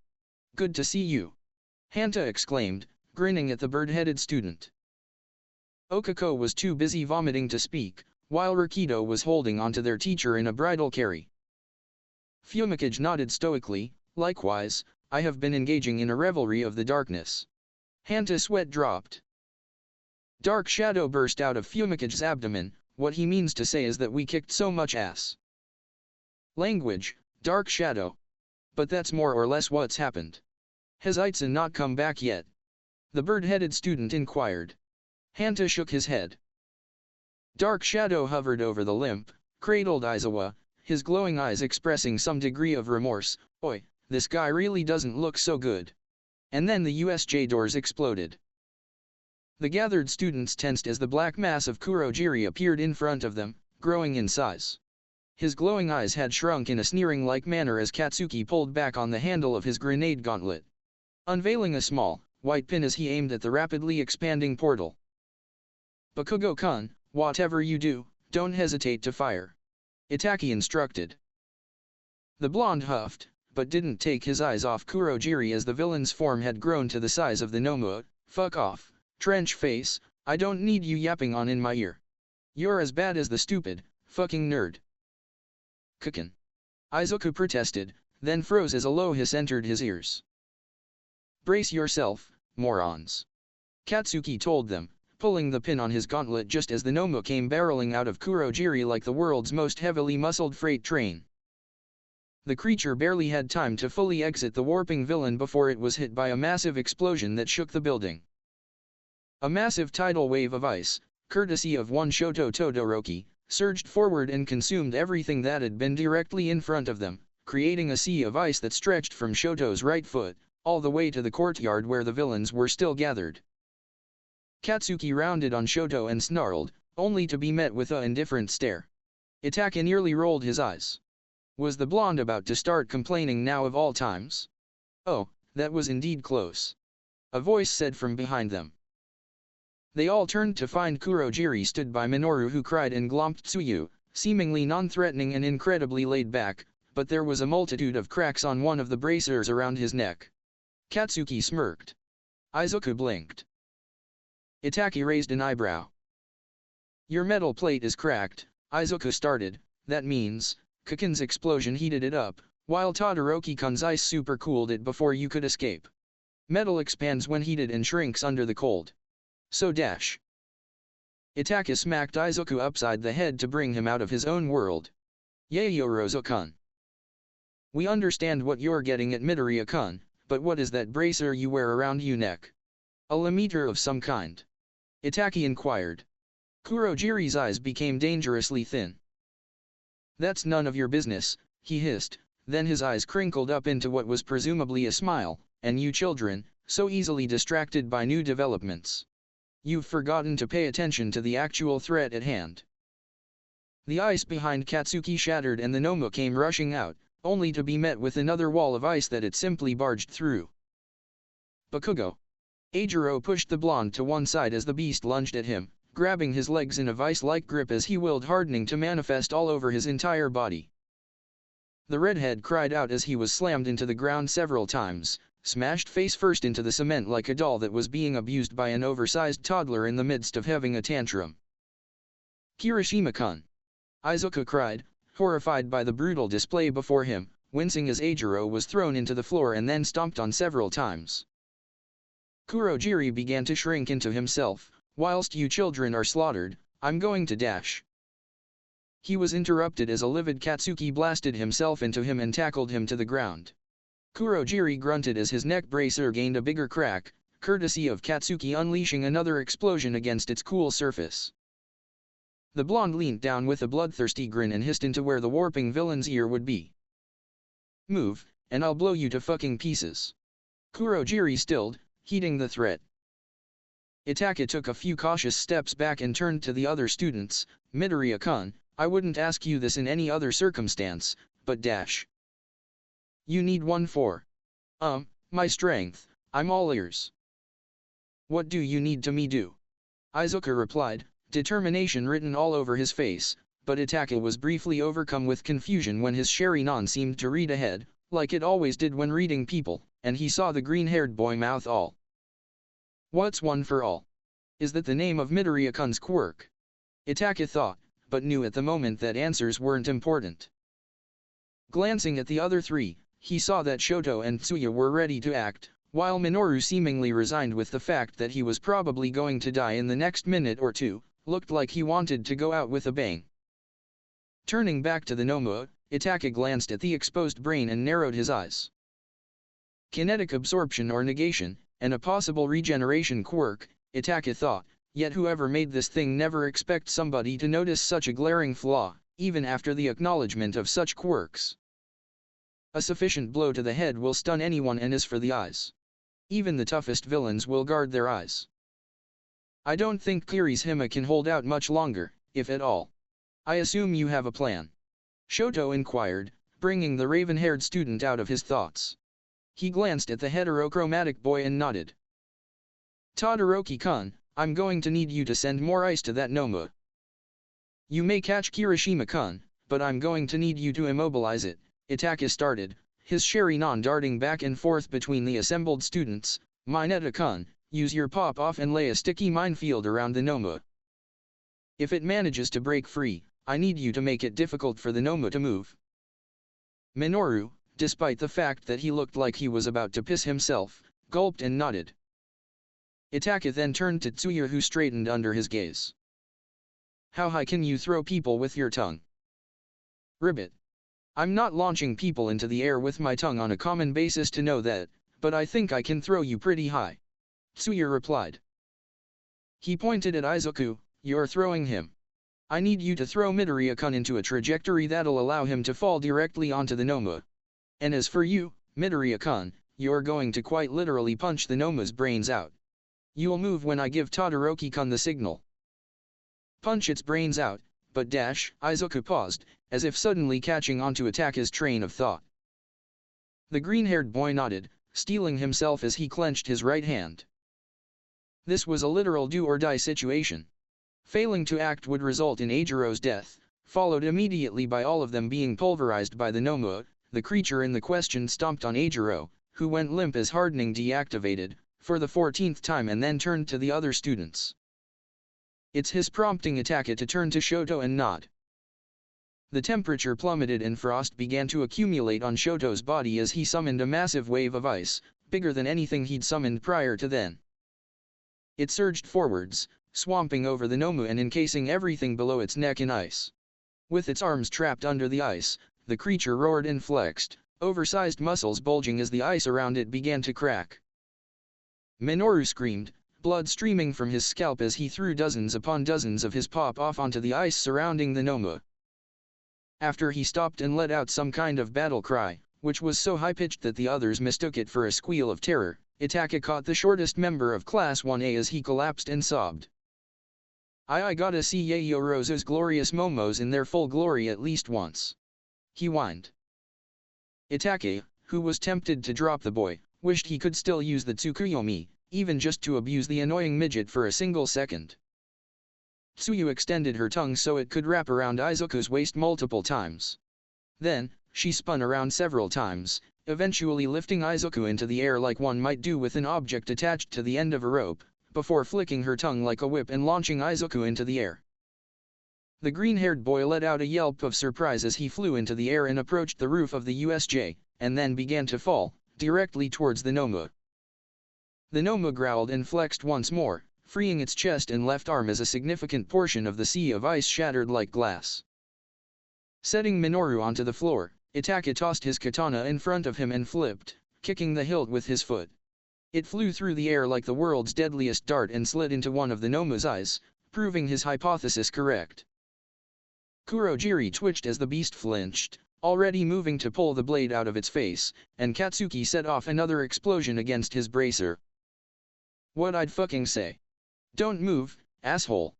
The blonde snarled, then turned his attention to the others, scowling as he watched the stupid nerd fall out of the air. Izuku drew the full power of One for All into his right arm and drew it back as he neared the Nomu, who struggled and flexed even more, freeing its other arm.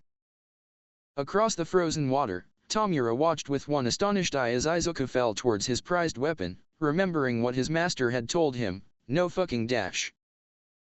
Detriot, Izuku thrust his arm forwards and buried his fist into the Nomu's brain with a sickening squelch, scrunching up his face with disgust as brain matter went everywhere, one piece smacking him in the face, and the uninjured eye popped clean out of its socket. Whilst the sea of ice around them disintegrated under the rush of force, Smaasi.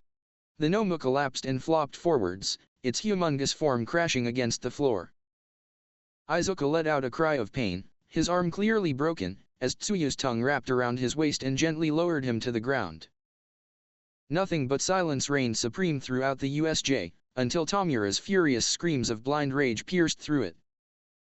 How did you what the fuck? My NOMU. You killed my fucking NOMU. That was my all-might killing weapon. You'll pay for that, brats. The villain screamed, incoherent with rage as his followers watched in shock. No way dash. How did that brat dash? His strength. He's all might levels of powerful. It's just a kid. How tough can he be? Katsuki yelped as Kurogiri suddenly surged forwards and engulfed him, swallowing an explosion into his body. The purple mass vanished a few seconds later, leaving the blonde in the exact same spot, reappearing next to the Nomu and swallowing the body whole, before disappearing once more and reappearing by Tomura. Kurogiri deposited the motionless creature next to Tomura, who was still throwing a fit. That little shit. I'll kill him. Yes, slowly. And that fucker with the strange eyes too. Sir, please, calm yourself. Calm myself, Tomura raged, glaring at the warping villain with his one good eye. You have 10 seconds to tell me why I should calm the fuck down.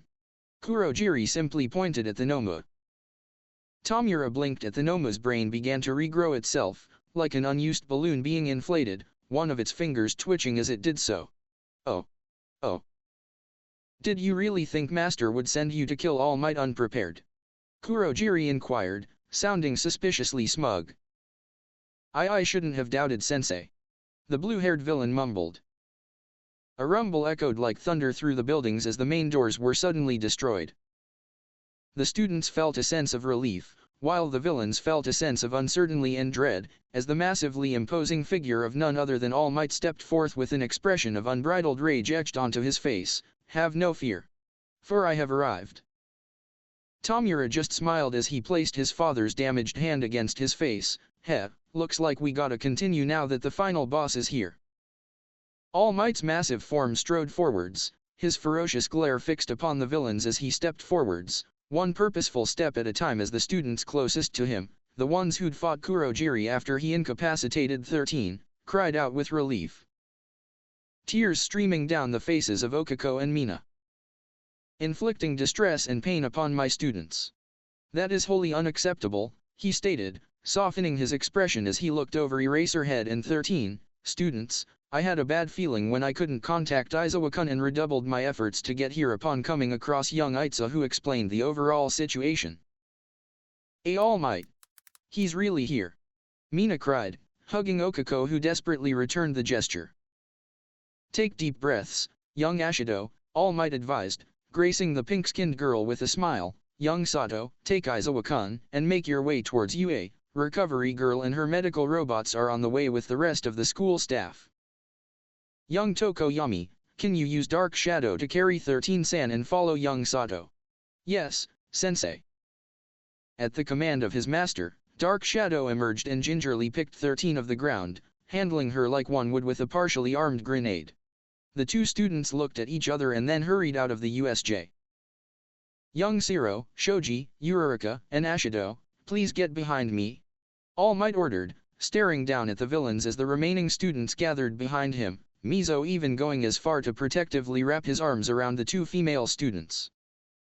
I can see that you have given your all and I cannot express how proud I am of you All Might declared, ripping off his tie and tossing it aside. However, it's all right now, because I am here. We've been waiting for you to arrive, Hero Trash, Tomura sneered, then swept his arm out like an enthusiastic teacher presenting their class to an attentive class. As you can see, I've been busy redecorating and playing with your brats. Some of the villains that Tomura had gathered to his cause now seemed to be on edge, now that they were seeing the symbol of peace in person. Holy shit, he's absolutely massive. I've never seen him in the flesh before. I've broken out into a sweat. Another muttered. One villain with a mohawk and boxing gloves just scoffed, Oi, moron, did you forget the mission? We're here to kill this asshole. Meanwhile, some of the villains whom Itachi had been fighting earlier, namely Pistol Shrimp, Whip Hands, and Green Fire Lady, huddled close to Tomura and huffed. Boss, Pistol Shrimp said warily, you really think we can dash? Yes. Tomura snapped, resisting the urge to grab the man by his face and disintegrate him right where he stood, as he pulled the katana out of the Nomu's face and reduced it to dust. Even with his Nomu, how was he supposed to play ball with the symbol of peace now that he lacked a hostage? Stupid brats. He'd enjoy listening to their screams of anguish as he killed them, and he'd start with that annoying red-eyed brat for partially blinding him and nearly bisecting father's hand. His one eye crinkled with amusement as his Nomu, fully healed, stood up and let out a low hiss. Nomu, kill those kids. Start with the one with black hair and red eyes. Tomura ordered, sadistic glee seeping from his voice as his uninjured eye crinkled with anticipation.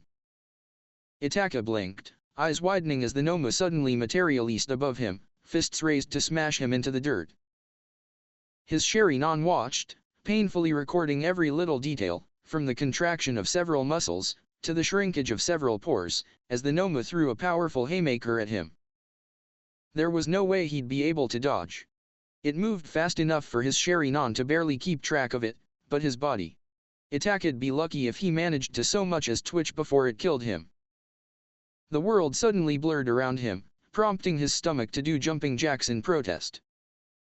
Itachi jerked backwards as he felt solid ground beneath him, expecting to be smashed into a paste, but nothing came. Yayorozu-kun, are you alright? Okiko's voice said from besides him. Itachi turned to her, his crimson eyes darting back and forth, displaying shock as he suddenly processed that he was sat by everyone who fought with him against the Nomu, but they had all been moved to where All Might had just come from. The man had been so unimaginably fast that the Sharingan had been unable to track everything around Itachi as he was moved from one place to another. Shisui, eat your heart out. He heard Katsuki's voice scoff from somewhere above him, hey, trench face, you look like you shat yourself. And you call yourself the vice president, representative, whatever, of these extras? Heh, what a fucking joke. Kukin. Izuka voice protested, off to his left. Itachi sent a glare his way, before smoothing out his face and taking note of the fear in Katsuki's eyes that he resolutely kept off his face. "Perhaps you missed the massive beast about to punch me into the floor. TCH, get off your ass, moron." The blonde sniffed, looking over to where All Might stood. Or at least, where he had been standing. Itachi followed his gaze and his Sharingan struggled to keep up with the man as he darted around, appearing to be nothing but a white blur to the untrained and trained eye, taking out various villains with one hit. Even dashing past Tomura with enough force for the accompanying burst of air to knock off the hand attached to the villain's face. The one who could control green flames was blown away by a punch that never connected. He simply used a straightforward punch to create a burst of wind pressure to put out her flames and blow her away, before turning and lunging at the pistol shrimp villain who never got a chance to raise his arms to defend himself, as All Might stuck his right arm straight out. Not that it would have worked anyway. Pennsylvania Smash. The villain's eyes bugged out as All Might's massive arm crashed into his throat and sent him flying through the air, unconscious. Got you. Two fleshy whips circled around the symbol of peace and wrapped around him like a pair of starved boa constrictors, prompting him to turn his head and glare at the offender who flinched as his powerful gaze seemed to punch right through her soul. "No, you haven't." Oklahoma Smash. All Might began to rotate at incredible speeds, forming a miniature tornado as he spun like the world's tallest, most muscular spinning top. The rotary action drew more and more of Whip Hand's whips around his body, not at all restricting his movement and yanking the villain towards him. He stopped spinning and broke free of the fleshy restraints and raised one hand as Whip Hand flew around him, eyes widening as she realized the situation she'd just gotten herself into. Wait dash. Virginia Smash. Whip Hands crumpled to the floor as All Might karate chopped over the head, instantly knocking her out. Having seen all the villains he'd gathered get knocked out by the symbol of peace within a few seconds, Tomura hissed and picked the hand up off the floor and placed it against his face. "No. No. No, it's no good. I'm sorry, father. He hit you while taking out my allies, this government-sponsored machine of violence. And he was so damned fast, but the intelligence about you getting weaker? It's perfectly valid." All Might, Izuka cried, the villain with the exposed brain matter, it has kinetic absorption and regeneration quirks. When I hit it with a smash, it fully absorbed the recoil and prevented me from breaking my arm. Itachi shifted and stood up. One more thing, its brain is vulnerable. The kinetic absorption quirk doesn't cover the brain, so I'd go for that if I were you. Furthermore, the villains brought that specifically to Dash. Itachi paused as All Might turned him, a bright smile on his face as he presented him with a thumbs up. "Young Midoriya, young Yaoyorozu, I thank you both for the information," he said, his voice prompting both to relax, "but now, everything will be fine. Leave me to take of these villains. Young Yaoyorozu, take the rest of the students and find the rest of your class. Can you do that for me?" Itachi nodded and All Might turned back to his opponents. Bending his knees, the symbol of peace launched himself towards Tomura and crossed his arms. Tomura didn't even twitch. "Noma. Carolina." All Might swept his arms outwards, unleashing his attack into the Noma to no effect, the excess kinetic energy of his attack only serving to rip up the ground around the creature. Smash. He quickly backpedaled as it attempted to seize him into a bear hug.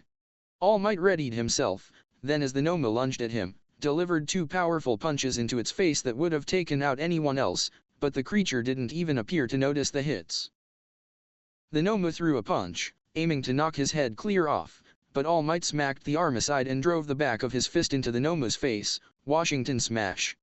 Tomura giggled as his prized weapon barely reacted to the blow.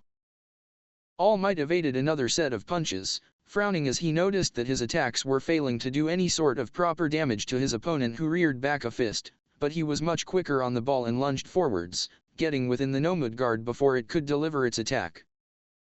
"Georgia Smash," he called, slamming both of his fists into the Noma's chest, once more to no avail. Itachi was so engrossed in the fight, he didn't notice his name being called until somebody slapped him across the face. He scowled, ignoring the stinging of his face as he looked up at Okako who looked slightly ashamed by what she'd done. "Sorry, Yaoyorozu-kun, but you're our class vice president. We need you to guide us." Katsuki scoffed. Itachi nodded and his scarlet orbs scanned over the students he had on hand besides him: Izuku, Tsuyu, Minoru, Katsuki, Shoto, Mizo, Hanta, Mina, Eijiro, who looked like one massive bruise and in no state to be standing, and Okako. "I'm here too." A feminine voice suddenly called out, prompting everyone to jump. "Hagaku-san?" Itachi inquired as the ground shook, courtesy of All Might suplexing the Nomu into the ground. "Yup." "Are you naked right now?" "Yup." "Where did you even come from?" Shoto suddenly stumbled as an invisible force hit him. "I was with Todoroki-kun, who was indiscriminately freezing everything. That's the second time you've nearly frozen to me death." "I apologize for that. If I knew you were there, I would have been more careful." The heterochromatic boy replied flatly as one of the unconscious villains began to wobble around and his clothes began to shift. "Hagaku-san, what are you doing?" Itachi asked, sharing a glance with Izuku. "I need clothes. Do you expect me to run around naked?" Toru snapped, slipping the man's shirt off. Izuku choked on his own spit and his face went as red as Itachi's eyes. "Where's your hero outfit?" "I took it off," Toru replied, slipping into the clothes which were really baggy on her invisible form. "I didn't want to be seen by the villains." Katsuki huffed impatiently, "Can we get a fucking move on already?" Itachi nodded and looked over the assembled students. "Ashido-san, please stay here with Kirishima-kun, he's in no condition to go anywhere." "Stay with them," Hagaku-san Itachi started. "But dash." Eijiro groaned, struggling to stay awake, "Let me up, I can fight." "No, you can't, and no buts, Hagaku-san," Itachi replied. "Uraraka-san, you go with Shoji-kun, Bakugo-kun, and Siro-kun to the conflagration zone. Tsuyu-san, Midoriya-kun, Todoroki-kun, and Mineta-kun, you'll both accompany me to the mountain zone." The class nodded, with the exception of Katsuki, who just glowered over being told what to do, and then Izuku suddenly screamed and ran off into the direction of the fighting. "All Might!" Itachi turned to look and see what the issue was. All Might had smashed the Nomu into the ground, but Kurogiri had used his quirk to prevent it from being immobilized, providing it with another warp gate for it to reach through and grab the symbol of peace by his abdomen, preventing him from moving as the two warp gates began to close, threatening to slice the number one hero in two. Katsuki launched himself towards them, explosions leaping from his palms, and Shoto followed behind him. "TCH, idiots." Itachi frowned and turned to the rest of the class, "Let's go." The two groups ran off and split up. Tsuyu hopped along the floor, with Itachi keeping pace besides her, but they both had to slow down when it became clear that Minoru wasn't going to be able to keep up with either of his short stature allowing strides befitting that of a toddler. Feeling someone watching him, the raven-haired student glanced to one side and caught Tsuyu looking at him.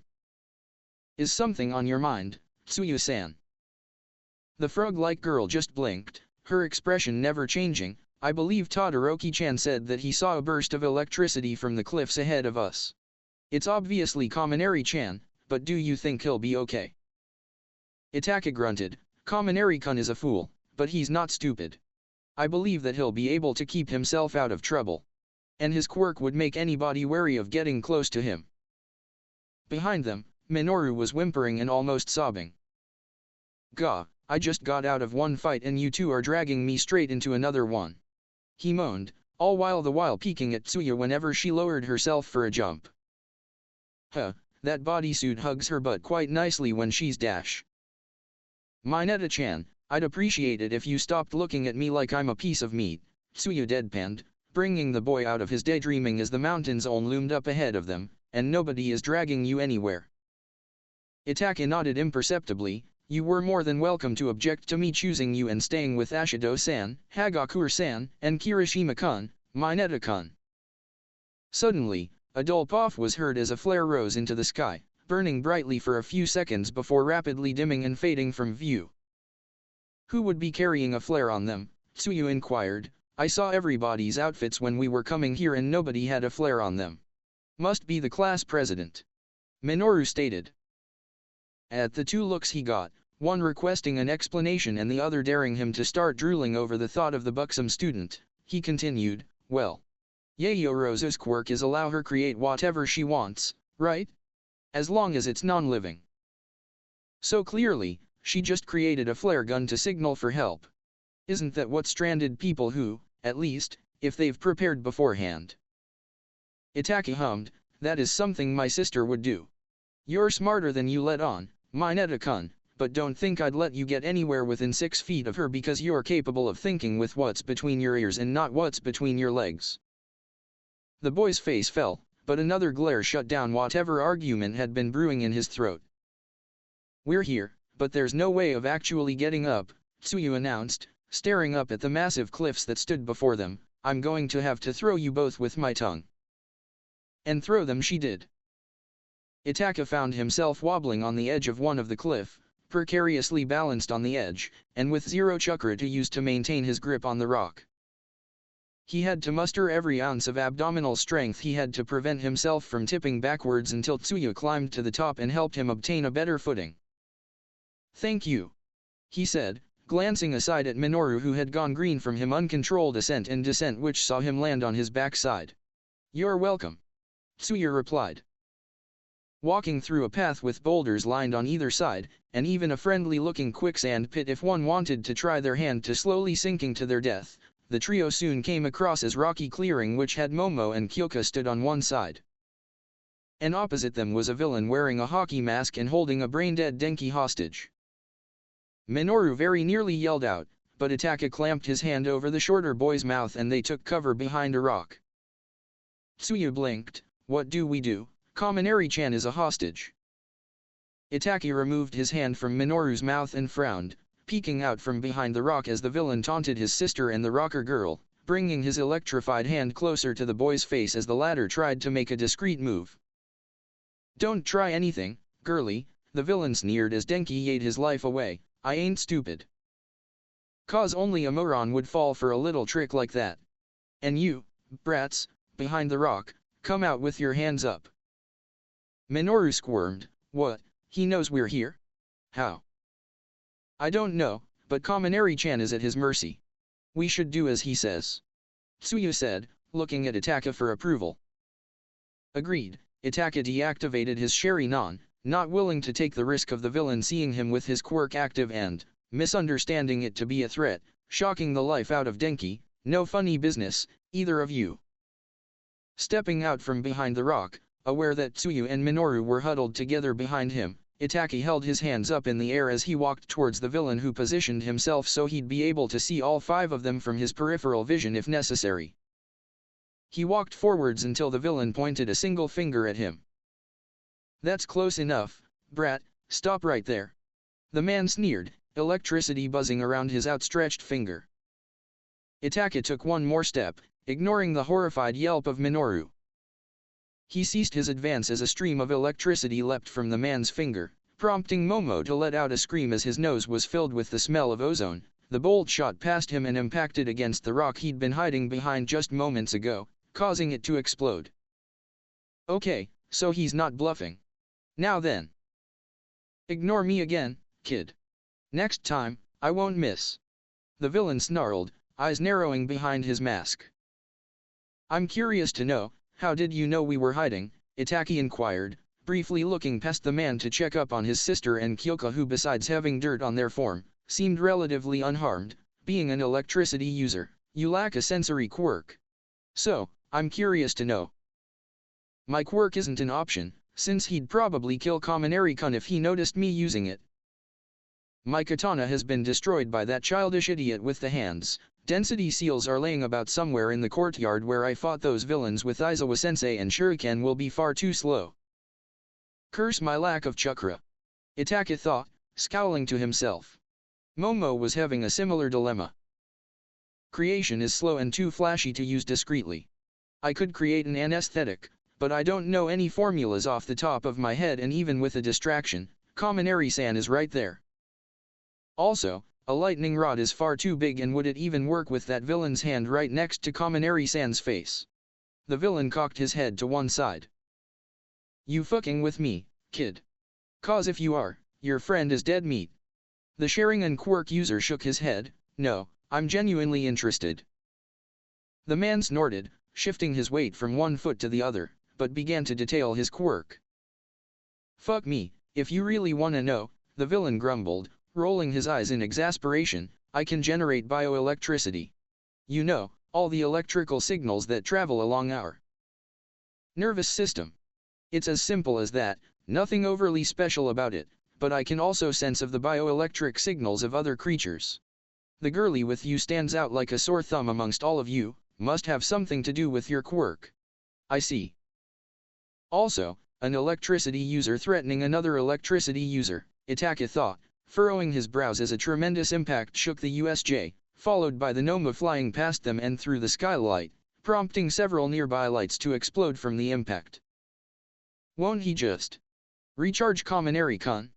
It's a gambit, a potentially fatal one at that, but it's one I'm willing to take." The villain glowered at him. "Is that it? I see. I tell you everything about my quirk and that's all I get." "Yaotaki is just a different breed," Kyoka said loudly, a smirk on her face. "Unless you could do something like bring the dead back to life or manipulate time, nothing will faze him." "Ah, so you were fucking with me," the villain snapped, holding out his free hand and creating a ball of electricity. "Say goodbye to your friend, asshole." Almost everyone screamed, the exceptions being Itachi, who was simply too cool to scream, and Tsuyu, who always had her emotions under check, as the villain slammed the ball of electricity into Denki's face, causing his body to jerk as millions of volts coursed through his system and seemingly fried him. Momo stumbled backwards, falling to her knees as her onyx orbs began to water. "No." Tsuyu's lower lip trembled and Minoru began bawling. Itachi watched impassively, praying to every god he could think of that his hypothesis had been correct. Although she looked incredibly distraught, Kyoka, who had one of her jacks inserted into the ground, smirked and tilted her head after a few seconds of listening, especially as she saw the out-of-view thumbs-up she received. "Huh," the villain murmured, slackening his grip of Denki, "You're cold, brat. You didn't even care about your buddy. Man, you'd make a great dash." He flinched, grunting in surprise as Denki jerked to life with a massive shit-eating grin in his face as he slipped his arms up through the gap created by the villain's loose grip and placed his hands against either side of the man's head. "Wait dash. I'd be sorry about this, sucker, but I really ain't, and by the way, thanks for the juice," Denki said, smirking as yellow electricity sparked to life beneath his hands. The villain's eyes widened with fear, controlled shock, defibrillation. There was a sharp electrical crack, followed by the man seizing up for a second. As his arms flopped to his sides, allowing Denki to slip out of his grip, the barely conscious villain dropped his knees and then cried out, crumpling like a sack of potatoes as bullets flew through his elbows. The cracking sound of gunfire reverberated into their ears barely a second afterwards as Denki scrambled away from the man. "Whoa!" Denki whined, all bravado gone as he scrambled over to Itachi, who gave him a quick once-over. "Gunfire!" Momo immediately crouched as she wiped her tears away, reducing the amount of available area a shooter would have shot at if they could see her. "Where from?" Kyoka pointed, her eyes narrowing, at the U.S.J.S. entrance. "Look, is that Itza?" Itachi turned to look and sure enough, Itza was there, stood at the top of the USJ stairs which led to the main courtyard, and he was flanked by various other teachers, including the likes of Present Mike, Ectoplasm, Midnight, and Vlad King. Vlad King seemed to have a rodent of sorts perched on his shoulder, and there was another teacher, a man dressed like a cowboy with a steampunk-like gas mask, and he was holding a revolver and seemingly firing at random without aiming at anything in particular. Unbeknownst to Itachi, the man was gunning down any leftover villains within U.S.J.S. simulated environments, incapacitating them with less than lethal shots to the hands, arms, and legs. He seemed to have a thing for going for people's knees though. And as for Tinya, as one might expect of him, despite being on the other side of the building, the bespectacled student was still loud enough for Itachi to hear his announcement. "I came here as fast as I could with as many teachers as I could gather," Tinya bellowed over Present Mix, screaming, "which take out several more villains. I, Tinya Itza, have returned, reporting for duty." Denki snickered, "Wow, what a guy. We should start calling him Drill Sergeant Itza." Momo glanced at the blonde boy, still slightly perplexed over how her fellow student hadn't been killed. "Excuse me, Kaminari-kun, but how did you not, well, die when that villain shocked you?" Kyoko frowned and crossed her arms, also interested. "Hee, you were worried about me, Yaoyorozu, Denki asked with a cocky smirk. "Well, the closest guess is that I'm like a battery. If I discharge too much electricity at once, I'll go brain dead, kind of like how a circuit with too much electricity following through it will blow the fuse to stop the appliance from being destroyed. However, give me a shock, or replace my fuse, and I'm good to go." The creation quirk user frowned lightly, as if dissatisfied by the answer, but nodded and accepted it. Kyoko snorted, "I'm surprised he knows what a fuse is." "And you, Yaoyorozu," Denki cheered, the snide remark going right over his head as he bounded over to Itachi, who simply stared at him. "You were awesome, stepping up to the villain like that." Itachi blinked. "You saw that?" "Well, duh," Denki looked offended, "I was brain dead, but I wasn't deaf or blind." "Ah. Kaminari." Minoru screaming, Rugby tackling the knees of his fellow pervert. Mineta, I missed you too, buddy." "I'd hate to interrupt your little reunion," Itachi deadpanned, "but we have a teacher waiting for us. Please, let's not keep Ectoplasm-sensei waiting." The students turned to the cloaked pro-hero who was stood by the edge of the cliff, waiting for them to approach. As they walked over to the man, he took the time to look over each and every one of them, scanning their physical states for injuries. Itachi gave his sister a look and Momo stepped forwards, presenting herself to the teacher, who snapped his attention to her, fixing her under his unreadable gaze. "Yaoyorozu Momo, class president of Class 1A. Are you injured?" "No, sir." "Regarding your incident at the entrance exam. Are you in need of immediate sustenance?" "No, sir." Ectoplasm nodded and looked over the others. "And the rest of you?" The rest of the students shook their heads, thought Itachi felt inclined to inform him of some of the hits he'd taken when fighting the villains. "Sir," he said, "I'm not injured, but I was struck by the concussive blast of a man with a quirk that made him resemble a pistol shrimp. Adrenaline may have allowed me to shrug off the impact, but I will admit that I may be sporting a large bruise." He ignored the feeling of Momo's eyes falling on him. "Will you be able to walk unaided?" Ectoplasm inquired. "Yes, sir." "Would you like to attend the infirmary for an emergency checkup?" "No, sir."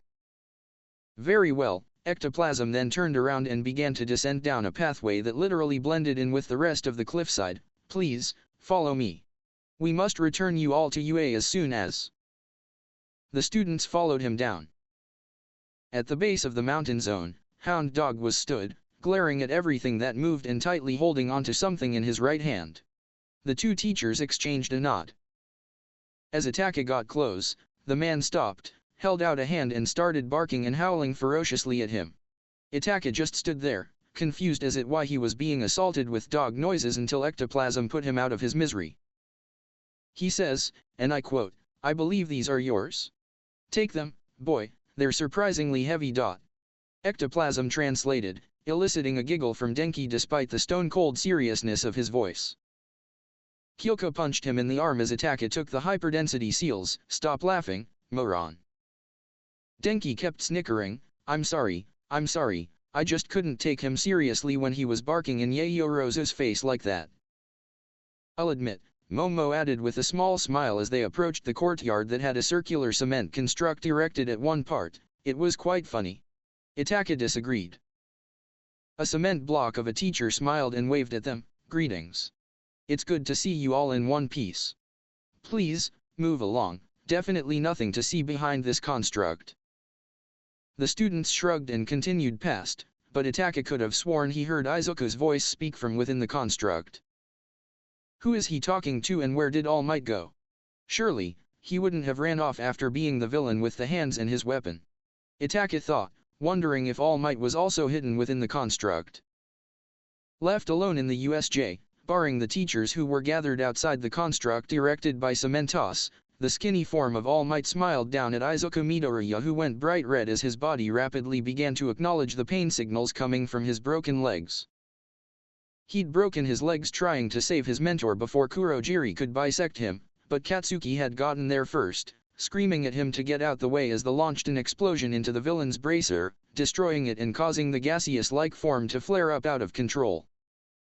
Only the appearance of the another warp gate that materialized while All Might and the Noma fought, this gate having a black sludge-like appearance, stopped Kurogiri from killing himself as red and black tendrils emerged from the extra gate and pierced Kurogiri's form, stabilizing him in an instant. Once more, young Midoriya, I must thank you. All Might said, smiling down at the broken boy who began to tear up at the praise. All Might. He, stop it with the tears, young Midoriya, All Might continued as a hole opened up in the wall to his left, allowing several medical robots in. If it wasn't for you, I'd be dead. You should be proud of yourself.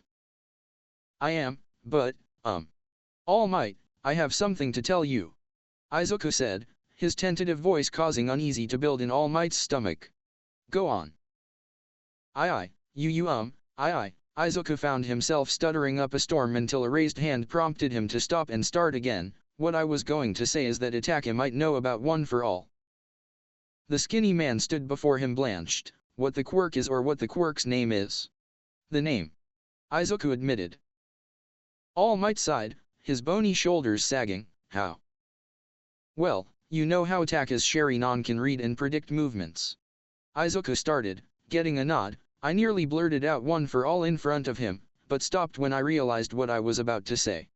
But I think his quirk's ability to read ahead maybe provided him with the full name.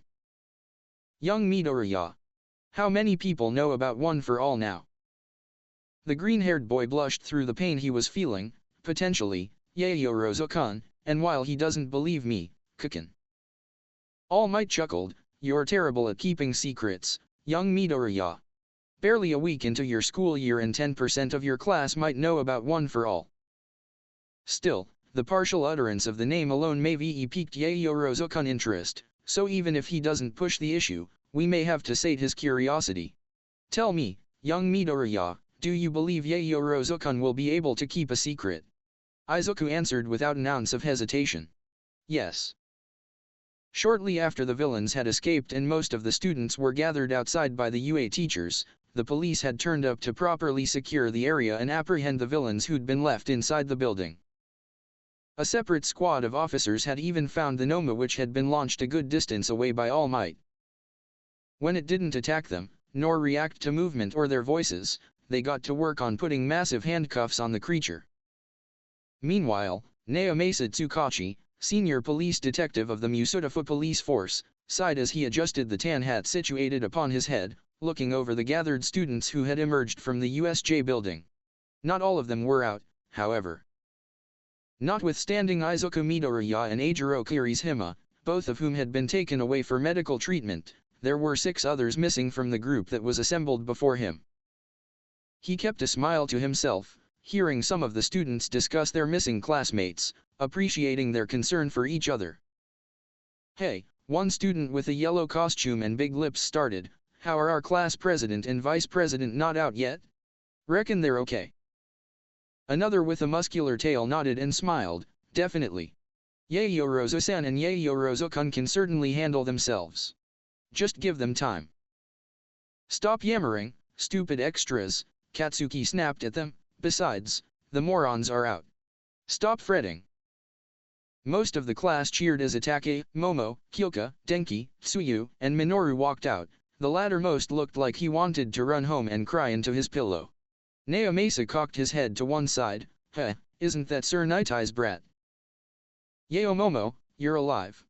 Mina cheered, nearly tackling Momo to the floor, but the creation quirk user was able to steady herself, though she did look slightly befuddled by the friendly assault on her personal space. Your concern is appreciated, Ashido-san, Momo said, smiling softly, but would you mind letting me go? Itachi on the other hand, found himself crowded by Mashirao, Hanta, Rakido and, surprisingly, Fumikage. Yaoyorozu, I see you withstood the trial of darkness. HN. Heh, barely look like you've got a scratch of yat, Hanta smirked, guess that's to be expected of our vice president.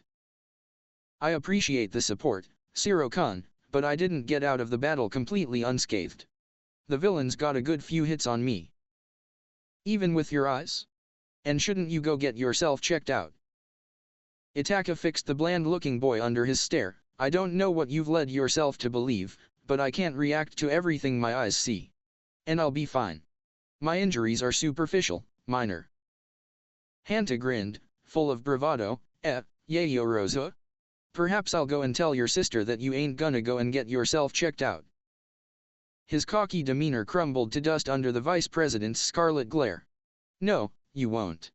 Besides, she's already more or less aware of what I've gone through. Hey, Yayo Rosa-kun. Leaving Hanta to his own devices, Itachi deactivated his quirk and let a small smile grace his face as he turned and shared a quick hug with Masharao, then disengaged as he heard footsteps approaching him, turning again to see Naomasa walking towards them. Yayo Rosa-san. The detective greeted. Tsukachi-san. Itachi replied, inclining his head. Rakido glanced his way. Hey, Yayo Rosa, you know this guy?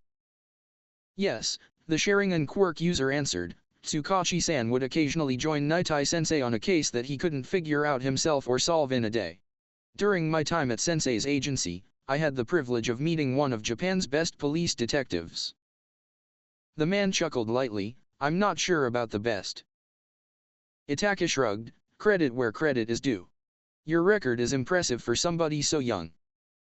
Alright, that's enough flattering me, kid, Naomasa said, flitting his eyes over to the class president as she approached. Right now, we need you guys to go back to your classroom. We'll give you lot time to process this whole thing, then we'll be asking questions about what you experienced and what not.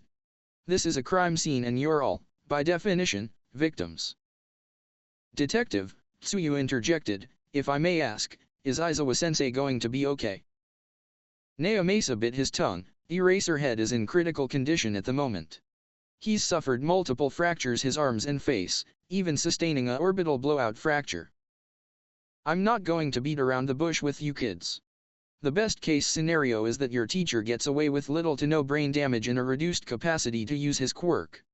The worst case scenario he ends up partially blind, a useless vegetable or dies. Yeah, we get it.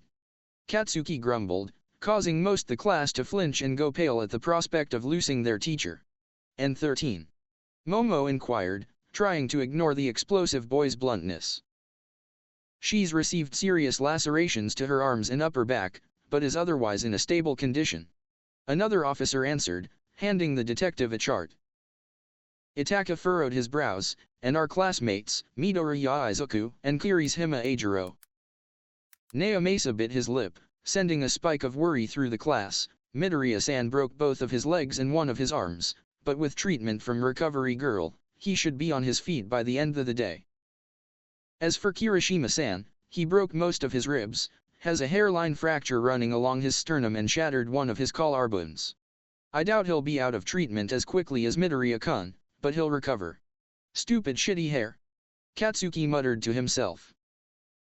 That's good to hear, Momo said softly, resting a hand against her chest. Barely a week into our school year and we've already succeeded against a major villain attack. I believe this counts as a win for us.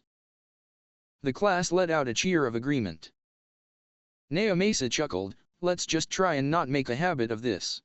You kids might be skilled, but this could have been a fluke. Itachi clamped a hand over Katsuki's mouth before the blonde could unleash a string of curses at him. He retracted his hand a few seconds later when he felt teeth rubbing against his palm and glared at the blonde, who bared his teeth like an animal and glared right back. In another life, he'd be a fool to make eye contact with even a two-tomo Sharingan. I'd rather you don't get yourself arrested for public disorder, Bakugo-kun. You are quite the delinquent after all. Katsuki's eyes went wide and a vein bulged on the side of his head as went white was rage. The hell did you dash? Be quiet. Itachi commanded and the explosive blonde fell silent, but his eyes promised suffering and death at a later date. Then, the class seemed to part like the Red Sea as Principal Nizu hobbled through them, flanked by serious-looking Midnight and an incredibly agitated Present Mike. The small animal was stroking his chin in thought. A security breach like this cannot happen again, especially whilst a class is so far away from UA. Teleportation and warping quirks are exceptionally rare, so it's a shame that it ended up in the hands of a villain. They could have had so much potential. Oh well, maybe somewhere in the multiverse, there's a student with a teleportation quirk in UA. Principal Nizu, if I may. Naomasa started, bringing the small creature out of his musings. Yes. The mouse-like member of UA looked up to the detective who shifted his hat. I don't mean to impose, but we'd like to investigate every inch of your school, the detective said, for the sake of finding out how the villains managed to bypass your security systems, notwithstanding the warping villain, and for the safety of these kids. The principal looked a little too cheery as he gave his reply. Of course, it saddens me to hear about the abuse that the police force receives nowadays, but I understand jurisdictions, and when it comes to investigations, you're one of the best to handle something like this. Naomasa briefly blanched at the praise, and when he looked up, his heart sunk when he saw a speck of smugness in Itachi's dark eyes. Why does everyone lavish me in praise? I don't need an ego like some of my fellow detectives. He complained to himself. Everyone, Momo called through a megaphone, gaining the attention of everybody. I don't believe we're needed here anymore. Please, make your way to the bus and take your seats so we can return to UA. Naturally, Tinya was the first one on the bus, arms chopping as he tried to maintain order with the likes of Denki, Minoru, Rikido, Katsuki, and Mina getting on after him. Please, stop pushing. This is no way to conduct yourselves in front of the police. Do none of you have a shred of decorum? This is unak-dash. Out of my way, glasses. Katsuki snapped, shoving the bespectacled boy aside who sputtered at the manhandling. As the rest of the class made their way onto the bus, Itachi turned to Momo, who handed her megaphone to a confused Naomasa, and gave her a once-over, relieved when he saw that she had no apparent injuries. Please, brother, stop looking at me like I'm going to fall apart, Momo said, smiling softly. Besides, I should be asking what happened to you. Now that he wasn't so engrossed in the madness of battle, Itachi realized that his visor was missing and he didn't know when it had fallen off. His ballistic vest was caved inwards thanks to the pistol shrimp villain, and its usefulness was now compromised, and his cloak, at some point, had been torn off. He didn't know when or by who. He looked back at his sister. Battle happened. He deadpanned. Clearly. She replied, just as deadpan. Then, he stepped forwards and embraced Momo, eliciting an AW from Midnight and Present Mike. I'm just glad you're okay. Momo giggled, hugging him back. Likewise, though I had Kaminari-kun and Jiro-san backing me up. Now dash. Hurry the fuck up and get on the bus, you stupid extras. I believe we should get on the bus so our classmates don't have to wait any longer to get back to UA. Agreed. Turning on their heels, the Yayorozo twins left the detective and the teachers behind and made their way to the bus. Over in an abandoned bar, the shadowy form of Kurojiri exploded into existence, and Tomura Shigaraki let out a pained gasp as he fell out of the villain's wispy body and crumpled to the floor. With Kurojiri pulling himself together a few seconds later and also falling to the floor as his form writhed angrily. Master, Tomura choked, struggling to breath as blood quickly pooled beneath him. Not only had his eye been destroyed and what was left of father had been horribly damaged, but just as he'd been about to kill All Might and that green-haired fanboy, he'd been shot multiple times with high-caliber ammunition, once in his left hand, blowing an eyeball-sized hole in it. Once in each forearm, once in each shin and, seemingly for good measure, once in the abdomen. The hell is that all about? Though heroes didn't aim to kill. Tomura thought, though the distance he'd been shot at upset him more. He'd been way too far for some bastard dressed up as a steampunk cowboy to shoot him across USJ, and the son of a bitch was no godforsaken Clint Eastwood. Tomura guessed some form of aimbot was involved. Master, he choked out once more, glaring at the floor with his remaining eye. Why, you lied. All Might hasn't gotten weaker like you thought, and he completely swept the floor with us. Even my weapon was knocked away like a mere fly. The villains I brought. They were utterly useless. And the kids that were there, they were really strong. A TV, situated upon the countertop in front of Tomura, displayed static as a disembodied voice spoke through it. Wrong. In fact, my dear Tomura, I wasn't. Why, you weren't? The blue-haired villain mustered up the strength to raise his head and glare at the TV, though his hate and anger wasn't directed at the person speaking through it. Indeed, I wasn't, the voice continued, I was simply eager to see what you could do, and it seems they underestimated you as much as you underestimated them. The League of Villains moniker for your band of misfits was cheap anyway, but what happened to the Nomu I gave you? I must apologize, Kurojiri interjected, though he sounded pained and distraught. It was blown away by All Might, and as didn't know where it landed, I could not retrieve it, but in my current state, I was barely able to warp away myself and Tamura. Despite the valuable quirks I had loaded that Nomu with so it could go toe-to-toe with All Might, do not despair, Kurojiri. That Nomu was all we had available to Tamura. But it's a shame high-end could not be prepared in time. Tamura twitched, Master. Alas, it's a loss, but not a tragic one at that.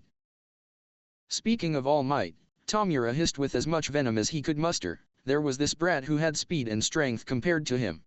He even yelled smash a few times, thought he broke his legs trying to handle his own quirk. Did he now, you? Another voice came through the TV, but was a gritty, leathery rasp compared to the deep baritone of the first voice. Had speed and strength like All Might? Perhaps, like you said, the symbol of peace past dash. No, the first voice cut in, do not speak of that in front of Tamura. He is not ready to know what I know. I see. My apologies. That fucking brat, Tamura spat, if it wasn't for that green-haired shithead, I could have killed All Might right then and there. Oomph, no use crying about it now, especially since today wasted a wasted day. Now, I'll get you fixed up and then you'll be able to gather your own hand-picked group that you know you'll be able to rely on. Our inability to move around the way we'd like is why we need a figurehead like yourself. Next time, Shigaraki Tamura, you will show the world the meaning of your existence as the symbol of fear. If you want the boy to be taken seriously, infuse my power with him. Look at him, he's a flimsy little thing and decay is only threatening if you can actually get up close to your opponent. Notwithstanding the raw power of All Might, say Tamura had gone up against Endeavor, he'd be helpless against a long-ranged combatant. No, not as he is now. Trying to mix your power into his body might kill him. Do you not recall what happened when I tried to copy your power into myself? You too, back then, were a flimsy thing, all you humans are, actually, merely because you lacked the sheer amount of quirks that you have now, especially the regeneration ones. You'd be able to handle my power now. Perhaps, but I'm not about to take the risk of dying before my plans come to fruition. One more thing. Tamura spat as a sludge-like warp gate opened up and several black and red tendrils came through, piercing through his skin, the brat who maimed father's hand. I'll never forgive him for that. Him and those damned red eyes. If I ever see him again, I'll rip them right out of his head. He seethed, even as his gunshot wounds began to close. His facial wound was also healing up, but as his damaged eye put itself back together, a long scar remained running through it and the pupil was almost the same closer as the white of the eye, just with a more milky appearance. Itachi had left him blind in one eye. Oh, naturally red eyes, or were they a quirk of sorts? A quirk. Normal people don't have tomo, or kama, whatever in their eyes. Tamura muttered. A tomo? I never thought I'd ever see the Sharingan again, but it seems luck is on my side. The voice trailed off with a raspy chuckle that sent shivers down Tamura's spine as he slipped into unconsciousness. Shortly after returning to UA, Class 1A found themselves dismissed and cleared to go home, and stay there until the end of the week. Something about you kids are really gonna need to take a little break after what you guys went through. For real, you kids have set a record for how long it took for heroes in training to be attacked by villains, and that's how Itachi and Momo found themselves back home, fussed over by their father. Father, please, Itachi mumbled, his face smushed into Hanzo's chest as the man held them close. You're being dramatic. Nonsense. My children were attacked by villains. You have no idea how worried I was when UA called me. And we're not in public, I'm at right to fuss over you as much as I want. Hanzo replied, a rumble echoing through his chest as he chuckled. Itachi couldn't argue with that. Even if he hadn't had a hard day at the Shinobi Academy or in the Umbu, his first mother, Mikoto, would fuss over him as much as she could, especially when Fuyugaka wasn't around to scold her for not being proper and composed like a true Uchiha. "Father, does mother know what we've gone through?" Momo inquired, pulling away just enough so she looked up at him. "Yes," Hanzo replied in the affirmative. "She almost threw a fit when I told her what happened. She should be home either Saturday or Sunday." Itachi hummed, amused at the mental image of their usually stoic mother trashing a room in her anger and worry. "I see. How long is she going to keep up the facade of being a mercenary?" Hanzo's grip loosened up enough for his two children to escape his hold and see the smirk he had on his face. How long have you both known she was lying?" he asked. Itachi shrugged, the moment she said it. "Mercenary work is illegal in Japan after all. If she wanted to deceive us, then she should have chosen a better lie, like being an officer in the self-defense forces. And we're not the United States. We don't have private military companies," Momo added, then narrowed her eyes. "So, father, what's Tartarus?" Hanzo grunted. "It's a maximum security prison for the worst villains Japan has to offer. Anybody who ends up there is never getting out. They'll spend the rest of their days there, and depending on the severity of their crime, they'll eventually be executed. Mix together the empty isolation of Alcatraz Federal Penitentiary with the Ines capability of ADX Florence of Colorado." Momo looked slightly horrified, but she nodded in understanding. Itachi narrowed his eyes, guessing that the facility had been built after the government had made the mistake of housing prominent villains in a standard prison and had to deal with constant takeovers and breakouts. "What does mother do there?" he inquired. "She's the lieutenant commander of Tartarus," Hanzo told them. "When the commander isn't there, everything goes through her. Nothing happens without her authorization: admittance of prisoners, interrogations, fire and total evacuation drills, execution of prisoners, everything." Momo swallowed down the lump in her throat, trying to hide her disgust at the moment of prisoner executions. "That still doesn't explain why she acts so closed off around us. Does that come from working at Tartarus?" the creation quirk user asked. "Mako has always been a hard ass, and that's one of the reasons I fell for her," Hanzo admitted, getting a small smile out of his daughter. "But when you were born and she went on maternity leave, somebody leaked to the villains that she had children. So when she eventually went back, every villain there threatened to hurt her by hurting either of you. For a decade, your mother had to deal with hundreds of people making threats on your lives." Itachi's eyes flashed red briefly, then his eyes went back to their usual onyx. "So mother was so uncompromising on our training because she wanted to make sure we could defend ourselves if villains attacked," he concluded, narrowing his eyes. "I must apologize to her for believing that she was just being unnecessarily cruel." Hanzo sighed. "I tried to get her to dial back the harshness, but she insisted that not being soft would be best for the both of you. After what we've both gone through, I suppose I can't hold it against her anymore," Momo said, a smile adorning her face. Itachi grunted in agreement, and then his phone rang. "Excuse me." He stepped away and took his phone out of his pocket. Calling him was Itsuka. He swiped to answer and then put the phone on loudspeaker. "Itsuka-san," he greeted. "Itachi-san." Itsuka's voice came through the other end. "I heard that you, Yayorozu-san and Ajiro-san were attacked by villains and that your teacher isn't doing so good. Are you all alright?" Itachi smirked. "We all escaped with minor injuries. Or at least Ajiro-kun and myself did. Momo-chan got out without a scratch, and besides a couple, the villains weren't much of a threat. You still hit harder and pressure me more than any of them could.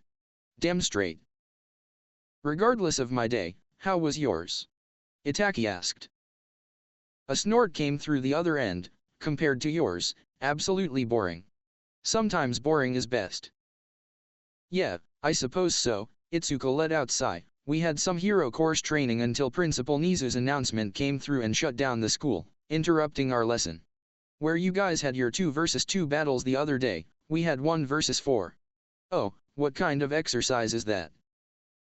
"Yeah, Vlad King was trying to teach us about situations where a hero ends up outnumbered by villains whilst trying to secure an objective or rescue a hostage. It's pretty hectic, trying to take on 4 people at once, even with an hour-long time limit, but it becomes rather fun once you get the hang of it." I was the hero of the first match and learned quickly that you don't try to take all 4 opponents on at once. Retreat and try to get them to split up, then attack each one separately. Itachi hummed. He could see, with absolute certainty, that Aizawa-sensei would spring a lesson like that on Class 1A at some point, and he pitied the poor fool who ended up as a hero against a team with Katsuki or Shoto or as a villain trying to take down either student. I see, I'll keep that in mind, Itsuka-san. You maybe just helped me cheat dash. Momo let out a noise of displeasure, albeit unintentionally. A melodic laugh came through the other end that sent a chill down Itachi's spine. I guess I did. Now, I've gotta go, Itachi-san. Keep yourself safe. If I find out that you've gotten yourself killed, I'll drag you out of the afterlife and punch you across Japan. Itachi's lips morphed into a rare, wry smile. Duty noted, see you soon. See ya. His phone beeped as Itsuka hung up, prompting him to slip his phone back into his pocket and turn around to find Momo looking at him, curiosity swimming in her onyx eyes. What did Kendo-san want, Itachi-kun? She just called to see how we were doing after the attack on U.S.J, Itachi started, and Class 1B had similar hero training like we did with the 2 vs 2 battle trials, but they had a different version that entailed 1 hero versus 4 villains with a 1-hour time limit. The real test is to see whether the hero will try and take on all 4 of the villains at the same time or fall back, let them split up and take them out in separate engagements, all the while securing an objective or rescuing a hostage. Momo nodded, but she looked quite displeased. No wonder you brought up cheating. Now that we preemptively know the purpose of the exercise, assuming either of us got picked to act as the hero, we'll have already passed. She commented. Itachi carefully raised an eyebrow, wondering if his sister knew how arrogant she sounded in that moment. Not necessarily, he said, even if you figured out the purpose of the test, your chosen opponents are another factor to your success. A powerhouse like Bakugo-kun or Todoroki-kun would dramatically reduce your chance of passing the secondary purpose of the test, if not eliminate it entirely. Momo clicked her tongue, slightly frustrated with herself. That's true. I didn't take that into consideration. Don't beat yourself up over it, Itachi told her. Yes, please. By the way, kids, how did either of you find out what Tartarus was? Momo looked back to her father. The letters she was getting. Having Tartarus on the front of them isn't subtle at all. Time off UA had been cut short and Class 1A was back in session, a mere 2 days after the attack on UA, which had seen their teacher horribly maimed, trashed to within an inch of his life by a villain far stronger than he was, and 2 of their classmates moderately injured. Itachi and Momo hadn't minded the 2 days off, nor were they particularly fussy about being brought back into school early. Both were always eager to learn new things, and not being at school served as a roadblock to their progression as heroes, so if anything, both were glad to be back. Walking into class and finding themselves as the last ones to arrive, they were presented with quite the sight.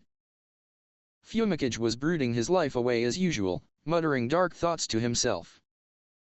Tina was yelling at the both of them, demanding an explanation as to why the class president and vice president was late. They weren't late, but arrived precisely as they meant to, which was exactly a minute before classes were due to start, but his demands went ignored. Shoto was staring at nothing in particular, but he had an furious air about him, as if something had upset him during his time off. The resident bomber of the class was looming over Ajiro, yelling at the redhead, who seemed less sure of himself, for reasons Itachi couldn't care less about. Izuka was peeking at Itachi from behind his tatty notebook, almost as if he expected the raven-haired boy to spontaneously combust right then and there, and Itachi assumed it had something to do with his slip-up at the USJ. And if that was the case, then Itachi really needed to teach Izuka how to be less obvious about things. The noise level in the class died down as they entered, and no sooner had they taken their seats, Aizawa hobbled in after them, wrapped head to toe in bandages, with the small slit in the bandages by his eyes so he could still see. Whoa, Denki cheered, Aizawa-sensei's back in action already. That's beyond pro. For a moment, the man in question stared at him, boredom and slight irritation visible in his dark eyes, then he spoke. Plus ultra. Their homeroom teacher deadpanned. Denki shrunk in his seat, a sheepish grin on his face. Hee hee, right. Itachi wasn't an expert on how quickly it took people to recover from injuries, but he'd been in Aizawa's place. He'd have gladly spent however long it took him to recover in the hospital and at home, and he doubted that Aizawa should be trying to hold a class. Even with recovery girls' quirk aiding his recovery time. My place is not in the hospital, Aizawa grunted, sounding slightly pained at the effort. My duty is to teach you and mold you into the heroes of the future. I will not be constrained to a hospital bed like some kind of cripple. Tinya shot out of his seat. Sir, I do not know if you are disrespecting the disabled, but Aizawa shot him a look and the bespectacled boy lowered himself back down into his seat. With the class now silent, the man stared down each and every one of his students, his gaze briefly lingering on Izuku longer than it didn't for anyone else. Then his bandages crinkled as he scowled deeply. I hope you used your time off productively. Your fight has only just begun. Fight, Minoru cried, are we about to be attacked by villains again? Katsuki's lips curled up into a bloodthirsty grin at the thought. Class 1A, Aizawa started, U.A.S. Sports festival is approaching. The class stared at him blankly. Itachi almost face-palmed. Aizawa-sensei, Okako nervously raised her hand. What's the UA Sports Festival? Aizawa blinked once. And then he muttered something under his breath and retreated into his yellow sleeping bag. Okako went as red as Eijiro's hair. All I did was ask a question. TCH, so lazy. Without saying a word, Itachi vacated his seat and walked to the front of the class, making sure not to step all over Aizawa-sensei as he stared at the class who expectantly stared back. Yayo Rosa. What are you doing? Rakido inquired. Since Aizawa-sensei cannot be bothered to answer Uraraka-san's question, he briefly glared down at the sleeping bag. I will answer in his stead. Glancing at Izuku, he noticed the green-haired boy already had his notebook out, ready to jot down any important details. Tinya seemed to be doing the same, but with an even bigger notebook. I'm going to say this once, and I will not repeat myself, am I clear, Kaminari-kun? Denki pouted. What, why single out me? Itachi raised an eyebrow, because you are notorious for not paying attention to anything our teachers say and messing around instead. Both you and Ashido-san. The pink-skinned girl let out a whine of protest. Now, the UA Sports Festival is an annual event, held at the beginning of May, where students of this school are given a chance of take a part in a variety of competitions to showcase their skills to figures across the country. You will be scouted by pro heroes and their respective agencies, and depending on how well you do, they may invite you a temporary internship where they will help you grow by providing you with new skills. Katsuki was sat forwards, smirking. Do we get to fight other students? Yes. Fuck yeah. He leaned back in his chair, leering at Izuku who tried his best to ignore him. Tinya raised his hand. How many heroes will be scouting us? All of them, including the top 10. What kind of competitions will we be taking part in? Shoto inquired, though he didn't look he cared about whether he received a proper answer or not.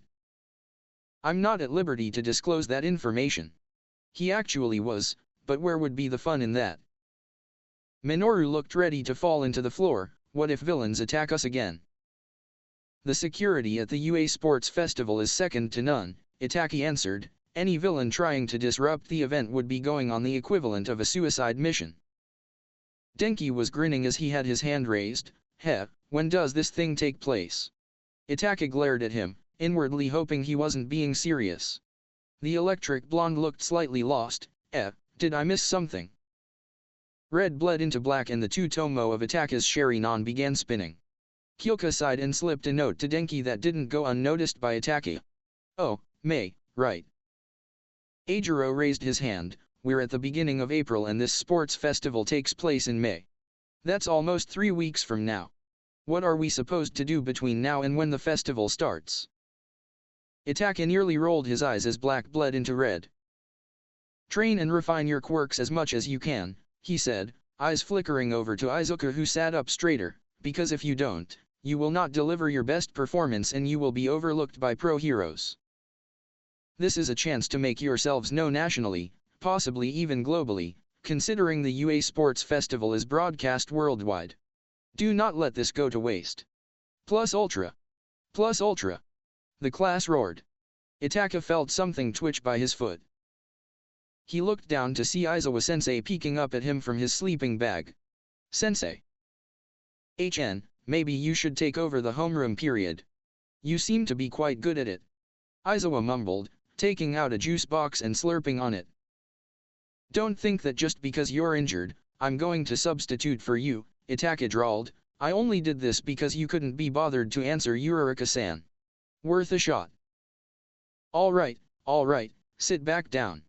Aizawa sighed as he wiggled out of his sleeping bag and crawled to his feet, shooting a half-hearted glare at Itachi as the elder Yaoyorozu twin walked away and returned to his seat.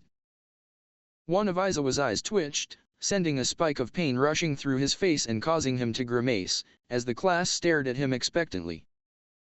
Why did I become a teacher? I should have stuck to underground hero business. I swear, these brats are going to be the death of me. He thought irritably. Anyway, the UA Sports Festival is the biggest sporting event in Japan. Its significance to Japan is the equivalent to the significance of the Olympics to Greece. He started, however, as the quirkless population shrunk and were overtaken by those with quirks. The Olympics were steadily phased out in favor of countries holding national and international sports festivals. Tinya raised his hand. Sensei, are Olympic Games still held, and if so, which countries take part? The Greeks still partake, but I suspect it's a national pride thing, and several small nations in the Pacific. Alongside the North Koreans, but that's only because they don't have anything else to do besides antagonize the Americans. Aizawa answered.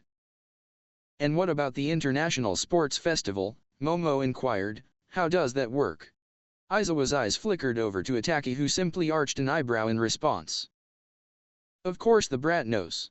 Sir Nitai probably told him.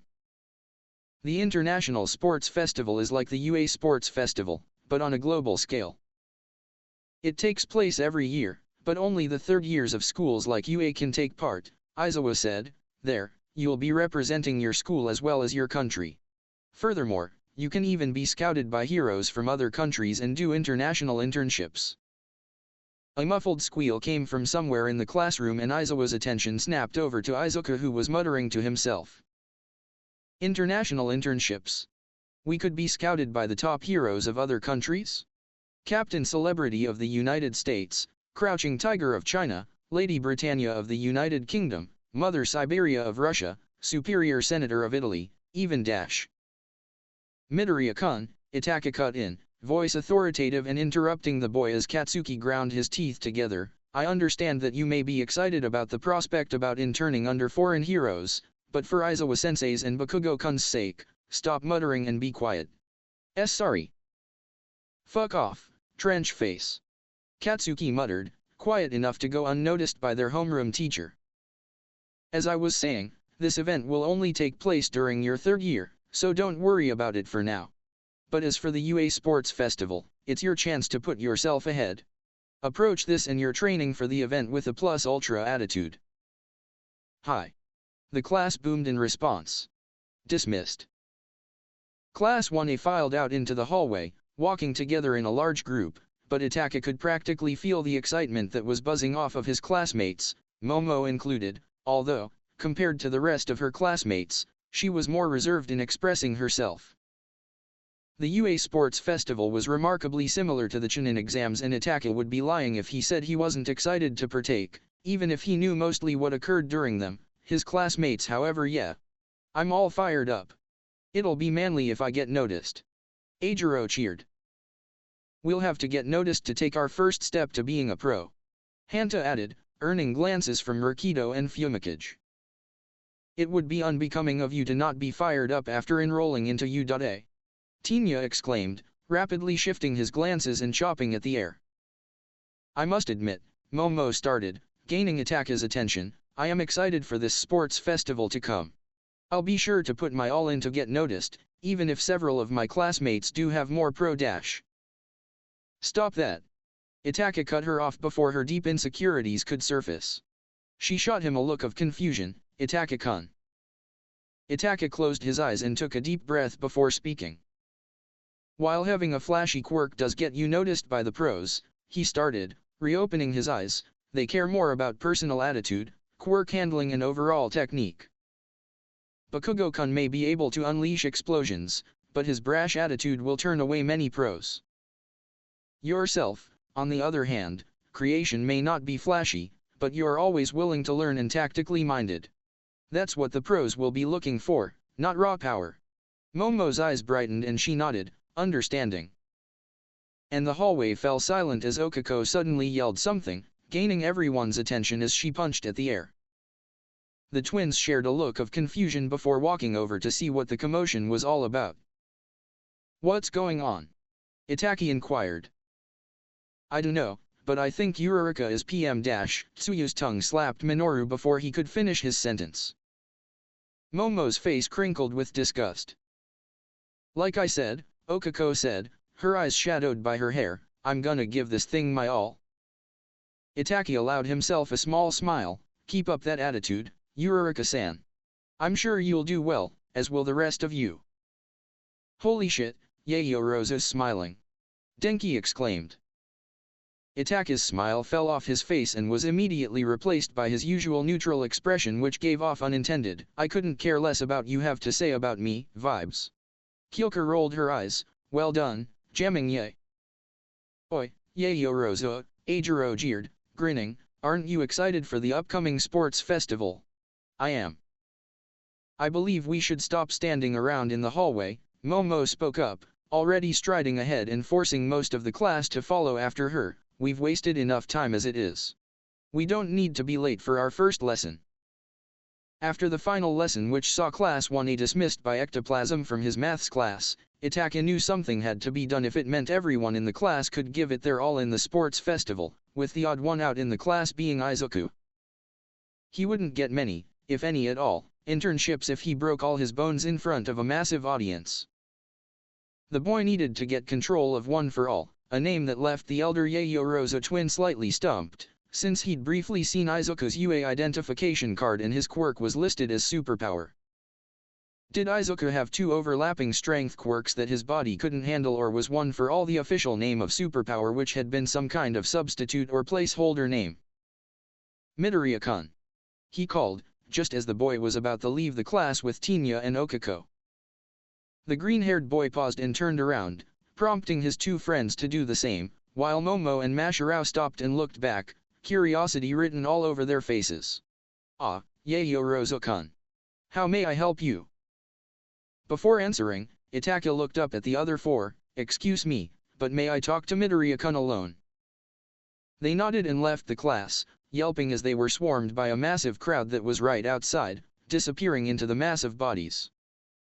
With them gone, he glanced at the troublemakers of the class who had surrounded an irate Katsuki who had a face that screamed, "Move, assholes, or I'll blow you all away," and then he looked back down at Izuku who was looking at him expectantly, waiting for him to speak. What I'm going to say is that with the lack of control over your quirk, you won't make it very far in the UA Sports Festival. You understand this, yes? Izuku nodded, appearing slightly apprehensive. I do not want you to be left out of an internship because pro heroes only see some child destroying his own body because he cannot handle his quirk, Itachi said, and from what I've seen of you, you're hardworking and dedicated. From tomorrow, every day after school, we're going to train at Gym Gamma and figure out how to handle your quirk. Arrive in your PE uniform. Izuku swallowed, oh, I see, thank you, Yaoyorozu-kun. Itachi nodded, then turned and made his way to the door, only to be barged aside by Katsuki who glared at him, daring him to say something. TCH, it's not worth the effort calling out somebody like Bakugo-kun. I'd just be wasting my breath. Minoru, who was nearby, shuddered, what's with all these guys blocking the doorway? Isn't it obvious? Itachi started. Class 1A made news across the country and school after being attacked by villains at 13th USJ. They're just scouting us out. Katsuki grunted, exactly, they're sizing us up before the sports festival comes. Heh, I wouldn't bother, yeah damn extras, you ain't gonna get anything from us, and even if you did, it wouldn't help you anyway. Stop calling people extras. Tinya's voice yelled out from somewhere within the crowd. A purple-haired boy with huge bags under his eyes shuffled his way to the front, sighing and rolling his eyes as he rubbed the back of his neck. Red and black eyes snapped over to him as, despite his lazy slouch, he still stood tall over most of the other students there. "Man, I came to see what Class 1A was all about. I thought, after that villain attack a few days ago, that you'd be a humble bunch. Guess I was wrong. You're arrogant beyond belief. Is this what all kids in the main heroics classes are like?" he asked. Katsuki snarled and Izuku, Minoru, and Tsuya rapidly shook their heads. "Don't mind me, I'm just put off by the attitude," the boy continued, "and did you know that all the general studies students here had an equal chance of getting into Class 1A and 1B? Also, from what I heard, depending on one's performance in the sports festival, general studies kids can be transferred to heroics class, and vice versa." Itachi didn't even blink at the implied threat. "Excuse me, are you judging all of Class 1A based on the actions of one of our members? Forgive me, but you must have a very cynical view of the world," he said. The boy scowled lightly. "Tell that to the homeless or those in poverty. Looked down by those fortunate enough to be financially stable as nothing changes to help them. Hell, you're Yaoyorozu Hanzo's son, aren't you? You know nothing about struggle, do you? I bet you even got in through recommendations." "I did." Itachi felt his body jerk and all external sound become muffled, as if he were hearing things whilst underwater, and even though he wasn't moving, Itachi felt like he was simultaneously rising upwards and falling, which wasn't doing his stomach any favors. "What?" You're probably thinking, what's going on, right? Well, this is my quirk, the purple-haired boy started, but Itachi could hear him clearly. "I won't tell you what its name is or how it's triggered, but people said that it was villainous. They didn't even know me and I was already being dismissed as someone who can become a villain. If a quirk doesn't fit society's view of heroics, it's deemed useless or villainous. And yet, your classmates, who can unleash explosions, which, logically, will scare people, is viewed as having heroic potential." Being unable to move and presumably at the student's mercy, Itachi suddenly felt very sorry for people who'd been hypnotized by the Sharingan. This was, frankly, terrifying. Still, he's bitter because people thought he'd grow up to become a villain? I suppose that most people, if they heard that constantly from the age of 4, would end up like this guy or decide to prove society right out of anger and spite. "Hey, trench face," he heard Katsuki's muffled voice snap at him, "what the fuck, you ain't usually this quiet." Itachi heard muffled pops and guessed the blonde had set off low-level explosions from his hands. "Huh, I don't know what you've done, but the only one allowed to boss this asshole around is me," Katsuki snapped, and if Itachi could roll his eyes, he would've. The purple-haired boy ignored him and continued to stare directly at Itachi. "Anyway, with this sports festival, I was thinking, why don't I knock you guys off of your high horses? Impress the judges so I can take the places of any of you." The boy raised his hand and backhanded Itachi, getting a cry of surprise of Minoru and Izuku, and a snort from Katsuki. He flinched, pain flaring through his face and everything suddenly returned to normal, causing him to blink a few times as he dropped to one knee, trying to quell the feeling of nausea that he was currently feeling. The boy tilted his head slightly. "Meh, your name's Yaoyorozu Itachi, right? Well, I'm Shinso Hitachi, the pleasure of meeting you is all mine and consider this a declaration of war. See you at the sports festival." Hitachi rubbed the back of his head and walked off, the crowd scattering for him. Izuku let out a breath that didn't even know he'd been holding. That guy. Did he just declare war on Class 1A? Minoru stammered, as white as a sheet. "Oi, Yaoyorozu." Eijiro trailed off, placing one hand on Itachi's shoulder, "and come on, Bakugo, you've got everyone hating on us now." Katsuki chuckled dangerously, already walking away. "Huh, trench face did that himself. 'Cause he couldn't keep his mouth shut. And who cares, shitty hair, about all the stuff that extra said? Once you're at the top, it doesn't matter. Bakugo-chan." Tsuyu sounded highly disapproving. Eijiro sniffed, clenching a fist as he shook lightly, "So simple, but so manly." "At the top." Fumikage muttered and then dark shadow popped out of his abdomen, prompting gasps from several other students as the shadow creature turned to its master. It means being above everyone else. Dark Shadow. Itachi just grunted in response as Tetsu effortlessly barged his way through the crowd, who'd already given Katsuki a wide berth, screaming and yelling at the top of his lungs. Oi oi oi, I knew I'd find Class 1A eventually. I wanna find out from you guys about the villain attack that took place a few days ago. I totally wanna hear from you guys. Come on, tell me, tell me, tell me. He bellowed, grinning. The following day, after the school day was over, Itachi stood in Gym Gamma, dressed in his PE uniform, waiting for his classmate to show up. There are a few other students in the building, second and third years, but they were training amongst themselves, not bothering to interact with the lone first year, and Itachi was fine with that.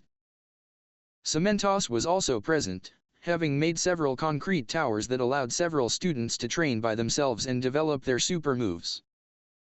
The teacher had probed Itachi over why he'd staring at the entrance for a good 5 minutes, but quickly left him be, satisfied when Itachi had told him that he was just waiting for a fellow student to watch over the others. He was brought out of his musings when one of the doors opened and a head full of green hair popped through, followed by the body it was attached to that was dressed in the school's blue and white PE uniform. Green eyes brightened when they fell upon him, sparkling like emeralds. "Ah, Yaoyorozu-kun, I'm sorry that I'm late," Izuku said, jogging up to him. Itachi shrugged, "Don't worry about it, we have nearly a month until the sports festival. We have as much time as we need, but I appreciate the fact that you showed up." Izuku swallowed, I just really want to get my quirk under control. Aizawa-sensei's words have resonated with we. I don't want to be a liability to my allies in a fight." "That good, it means you've taken his words to heart and are taking this seriously," Itachi stated. "Besides, if you keep breaking yourself, you'd eventually end up as a cripple." The green-haired boy blanched. I didn't think about that." "HN. Now then, roll up your sleeve and show me your quirk. I want to see how you'd utilize it in a fight," Itachi ordered, activating his Sharingan. "Hi. So, when I saved All Might in the USJ, this is what I did." Itachi watched as Izuku channeled crimson-colored energy through his legs, which shuddered violently under the sheer amount of raw energy flowing through him, then stopped channeling the energy through his arms, then began to channel the energy again through his right arm, paused, and then channeled the energy into his hand. Izuku clenched his fist, grunted as if pained by the basic action, and then the shimmering lines of energy faded away. He looked up at Itachi and almost flinched away from the piercing red eyes that were staring him down with such sharpness, one would think it could cut clean through the soul. "When you use your quirk and release it, how do you feel?" "Like an egg in the microwave," Izuku replied, his face completely serious despite the absurd answer. Itachi had to fight to keep the smile off of his face. "Right, forget that I asked," the elder Yaoyorozu twin said, cringing internally. "I see your problem and I think I know how we can rectify it." Izuku looked hopeful. "You do?" Itachi nodded. "You channel the energy of your quirk through one limb, then channel it through another," Itachi said, narrowing his eyes. "That's inefficient and in a real battle, would be far too slow. There's a 1.5-second interval between the energy fading from one limb and flaring up in another. That's enough time for a villain to counter-attack while you're busy switching to another limb." Izuku hummed, thinking over the taller boy's words. Itachi was going to continue, but knew Izuku was smart enough to figure it out for himself, and he wouldn't learn if Itachi answered everything for him. "So, what you're saying, is that I need to channel one dash. Slipping up with one for all again? Once is an accident, but second time is intentional. What are you playing at, Midoriya-kun? My quirk throughout my entire body? But how would that help me? I'd just be breaking my bones at a much faster rate, if not simultaneously. At least with one limb at a time, I'd still be in the fight, albeit a liability, like Aizawa-sensei said." Itachi crossed his arms. "If you have an electrical appliance that trips its fuse because it has too much current flowing through it, how would you make sure, after changing the fuse, that you won't have the same problem when you use it again?" he inquired, smirking when he could practically see the moment the light bulb in Izuku's head switched itself on. "I'd reduce the output." "There's no need to shout, but yes, reduce the output of your quirk. Don't go 100% all the time. Itachi said, ignoring the stares that Izuku's loud proclamation had drawn towards them. Izuku placed his arms by his side, raised in a martial arts guarding position, and partially squatted in place, appearing like he was going to take a dump on the floor at that very moment as he bared his teeth and huffed and puffed, concentrating as he tried to follow Itachi's advice. Itachi backed away to give him some space. Izuku let out a long exhale and then he yelped as deep and incredibly vibrant crimson lines became prominent all over his body, indicating he jumped straight to one for all's 100% output in an instant. He groaned, falling to one knee and one for all faded away. Itachi shifted in place. "Are you alright, Midoriya-kun?" Izuku nodded. "Yeah, I lost focus for a moment and jumped straight to 100%. Itachi hummed, "If I may, reducing the output and bleeding any excess energy could make it easier for you to develop your quirk." "Right, I'll try that." It was an easy technique that Itachi had practiced several times before when he was an Uchiha. Output reduction and the bleed of excess energy allowed every shinobi to tree and water walk, the Hyuga to alternate between killing or incapacitating their victim with the gentle fist, and also allowed the Uchiha to manifest the Susanoo and switch between the initial ribcage, the full skeletal form, the full humanoid form and the full armored form. Izuku's green eyes flashed with determination. He moved his entire form until it was the same position he'd been in before he nearly hurt himself by jumping to 100%, and his mouth moved so rapidly that Itachi would have missed what he was mouthing if it wasn't for the Sharingan. "Okay, 5%, just keep it at 5%, keep it at 5%, don't go any higher than 5%. You manged that back at USJ. If you can do it then, you can do it now. Yaoyorozu-kun has faith in you, so don't let him down," Izuku muttered under his breath to himself. His right eye was twitching so hard that Itachi was afraid it was going to fall out of his head. The Sharingan caught faint red lines of energy traveling up Izuku's legs, barely perceptible under the thick fabric of his PE uniform. The lines seemed to converge at Izuku's waist before branching out again as they shot up his torso, gathering at the base of his neck. They branched out again, moving away from the base of the shorter boy's neck and crisscrossing Izuku's face and arms. One pair of branches even made their way to Izuku's eyes, causing the color to be an odd mix of green, red and white. Izuku grunted as he stomped on the floor, cracking the ground beneath his foot and flexed, causing the crimson lines to fade as emerald-colored lightning began to crackle all over his body, giving him a green, bioelectric aura of sorts. Itachi deactivated his Sharingan and clapped as Izuku grinned at him. I did it." "Yes, you did," Itachi replied. "I didn't expect you develop this so quickly." Izuku let out a breath. "Full cowling, 5%. Hopefully, with this, Aizawa-sensei won't kept berating me and Recovery Girl won't have to be treating me for broken limbs all the time," he said. Itachi nodded and placed his arm on Izuku's shoulder. "This is a good start, but you can't go into the sports festival without knowing what you can do with this." Green eyes blinked up at him. "Yaoyorozu-kun, what do you mean?" "I want you to fight me," Itachi stated, red bleeding into a black. "I want to see what this full cowling of yours can do, even at 5%. And by the time we get to the sports festival, I want you to be able to harness a higher percentage. But we have 3 weeks, give or take, until the sports festival. If you can unveil this within 30 minutes of trying, then I'm sure you can do much more over the span of 3 weeks. Hi." Well, this was new. One moment, MHA Gioromo had been watching over the spiritual reincarnation of his 2 children as they progressed through adulthood, and the next, he suddenly found himself in a massive, empty void with no clue how he'd get out. The only thing that kept from fretting about where he was the feeling with Itachi's soul, which meant he was wherever the former shinobi had been reborn. That still didn't explain the void with the green and black fuzzy atmosphere.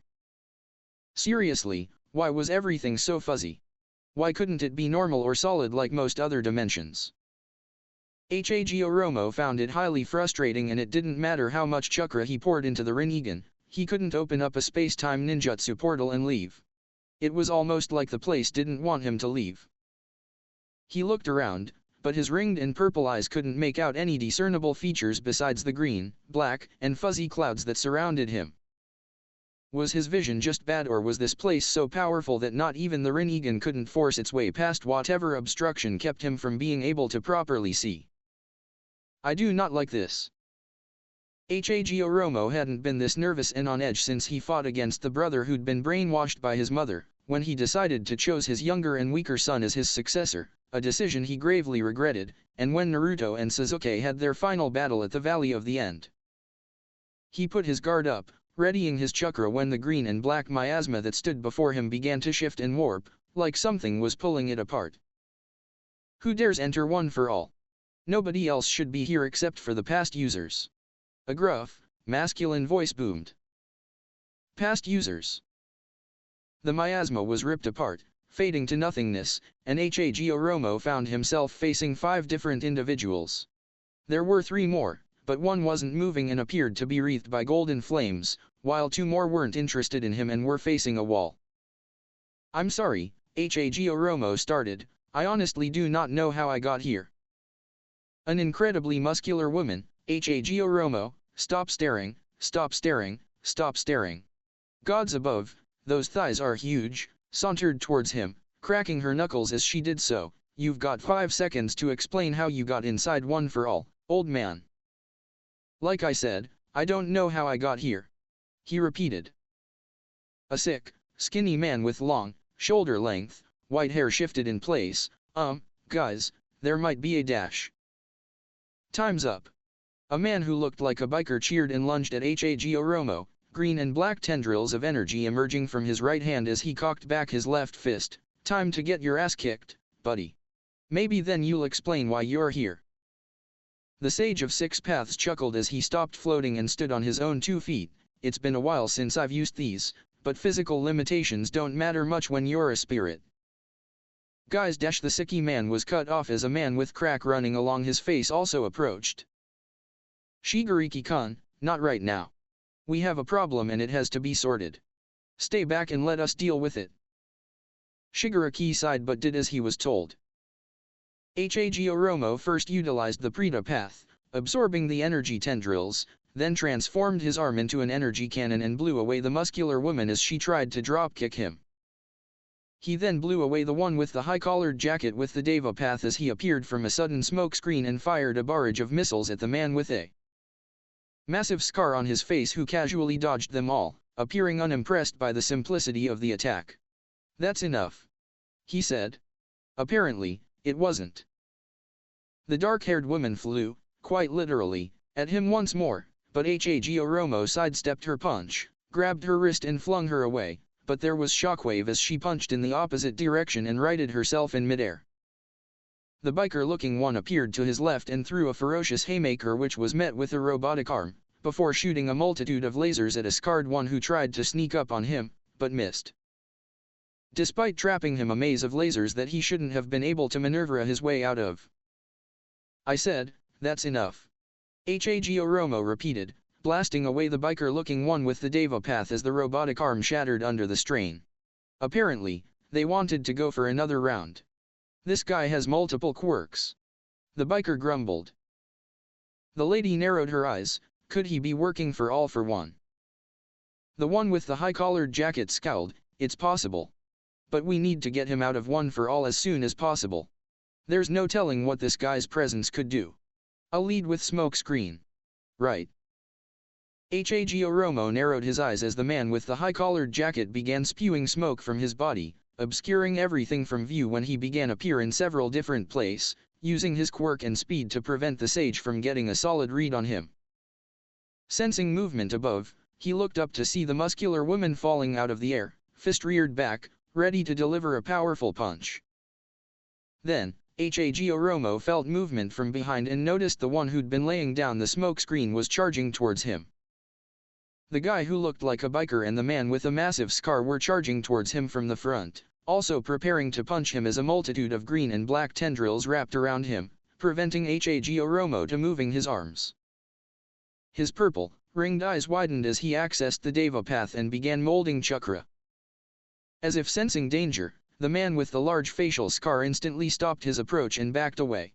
The other three either didn't notice or care about the fact that their ally had ceased his approach, since they continued to race towards him, seemingly eager to punch his face in. Oromo didn't know if spirits could die, and he wasn't willing to find out, especially after being attacked without provocation. I said, "That's enough," he repeated for the third and final time, voice booming as he expelled his chakra outwards in a wave of repulsive force. "Shinra Tensei." The trio cried out as they were blasted backwards. The man with the facial scar casually sidestepped the biker man who would have crashed into him otherwise. Oromo watched as the one who'd been laying the smoke screen got back up, although he looked slightly shaky as he did so, and in a burst of speed, appeared next to the others as the sickly one, who stayed out of the fight, walked up to them and sighed. "Why didn't you guys listen to me?" Shigaraki started. "Look at what I see and you'll notice that this fight shouldn't have happened." The scarred one looked up at the projection in the sky and saw a raven-haired boy with red and black eyes reaching out to something off-screen. "I see. I don't sense any hostile feelings from the boy. Shigaraki is right, if we weren't so driven to protect the ninth user of One for All, we wouldn't have fought this man," he said, scowling. "I have a theory as to how I got here, but we haven't introduced ourselves yet, so let's start with that." The Sage of Six Paths started. "I'm Atsutsuki Oromo." The buff woman crossed her arms and smiled. "Shimura Nana, sorry about the misunderstanding, Atsutsuki-san. Please, just call me Oromo." He waved off her apology with a small smile of his own. Shigaraki brushed his hair out of his face, revealing bright green eyes that glittered with shame, presumably due to the actions of the others. "Shigaraki Yoichi." The scarred man just scowled at him. "Shinomori Hikage." Smokescreen man shifted his weight from one foot to the other before deciding to answer. "N. Just N." Oromo inquired, arching a thin, white eyebrow. N nodded, "Just N." Assuming that the N had lived without surname or didn't care enough to provide him with that knowledge, Oromo looked at the bulky man dressed in biker clothes and was smirking at him. "You pack one hell of a punch for an old man, Oromo. I'm Banjo Daigora." Daigora said. A pleasure to meet you all. However, what about the other three?" Nana glanced at the column of fire. "That's a past user who isn't dead yet. Definitely my successor, Yagi Toshinori. And the other two don't like the ninth user. Now then, what the story, Higoromo-san?" The Sage of Six Paths hummed and returned to his cross-legged, floating position. Stroking his long, wiry beard, he pondered about whether he should start his story at the very beginning, this telling them about his brother and psychopathic, chakra-hungry alien of a mother, or start his story to just before he made the decision to give Itachi Uchiha a second chance at life. Even thought these people were apparently already dead, he didn't think they'd appreciate a story that would be absurdly long if he went with the former. Itachi-kun's story it is then. Oromo wasn't sure how much time had passed, not that it mattered much since everyone present was already dead. But he eventually found himself lapsing back into silence after explaining the circumstances around both of Itachi's deaths and the decision to grant the boy a second life so he could atone for some of the terrible deeds he'd committed. And scowled. "You mentioned terrible deeds. What did Yaoyorozu-san do in his past life?" "That's not my place to tell, and you'll probably never get to hear what they were, but some of them weighed heavily on Itachi-kun's psyche and burdened him until he died at his brother's hand," he replied, solemn. "His brother killed him?" Nana sounded shocked and looked appalled. "Probably family issues or a spat between siblings that got out of hand," Hikage said, looking at Oromo for confirmation after briefly looking at Yoichi, "and it probably had to do with why the boy wants to atone with this life." He received a nod in the affirmative. Oromo then gestured at the human-sized mass of green and black that had spontaneously materialized in front of the past users of One for All, gaining even their attention, with the only visible features being an unruly mop of green hair and the very top of a light-skinned forehead. "And what is this supposed to be?" Nana was the only one to move closer to the multicolored mass, narrowing her eyes as she stepped around it, inspecting every inch of it. "My best guess," she started, crossing her arms as she looked up at the sage, "is that this is supposed to represent the progress of Midoriya Izuku." The young man is beginning to get the quirk under control, and this is supposed to represent his progress in doing so. One of the past one-for-all users who were facing away from them twitched. Daigoro let out a gruff snort, bringing everyone's attention to him. "What's so funny?" And deadpanned. He gestured to the projection in the air and smirked.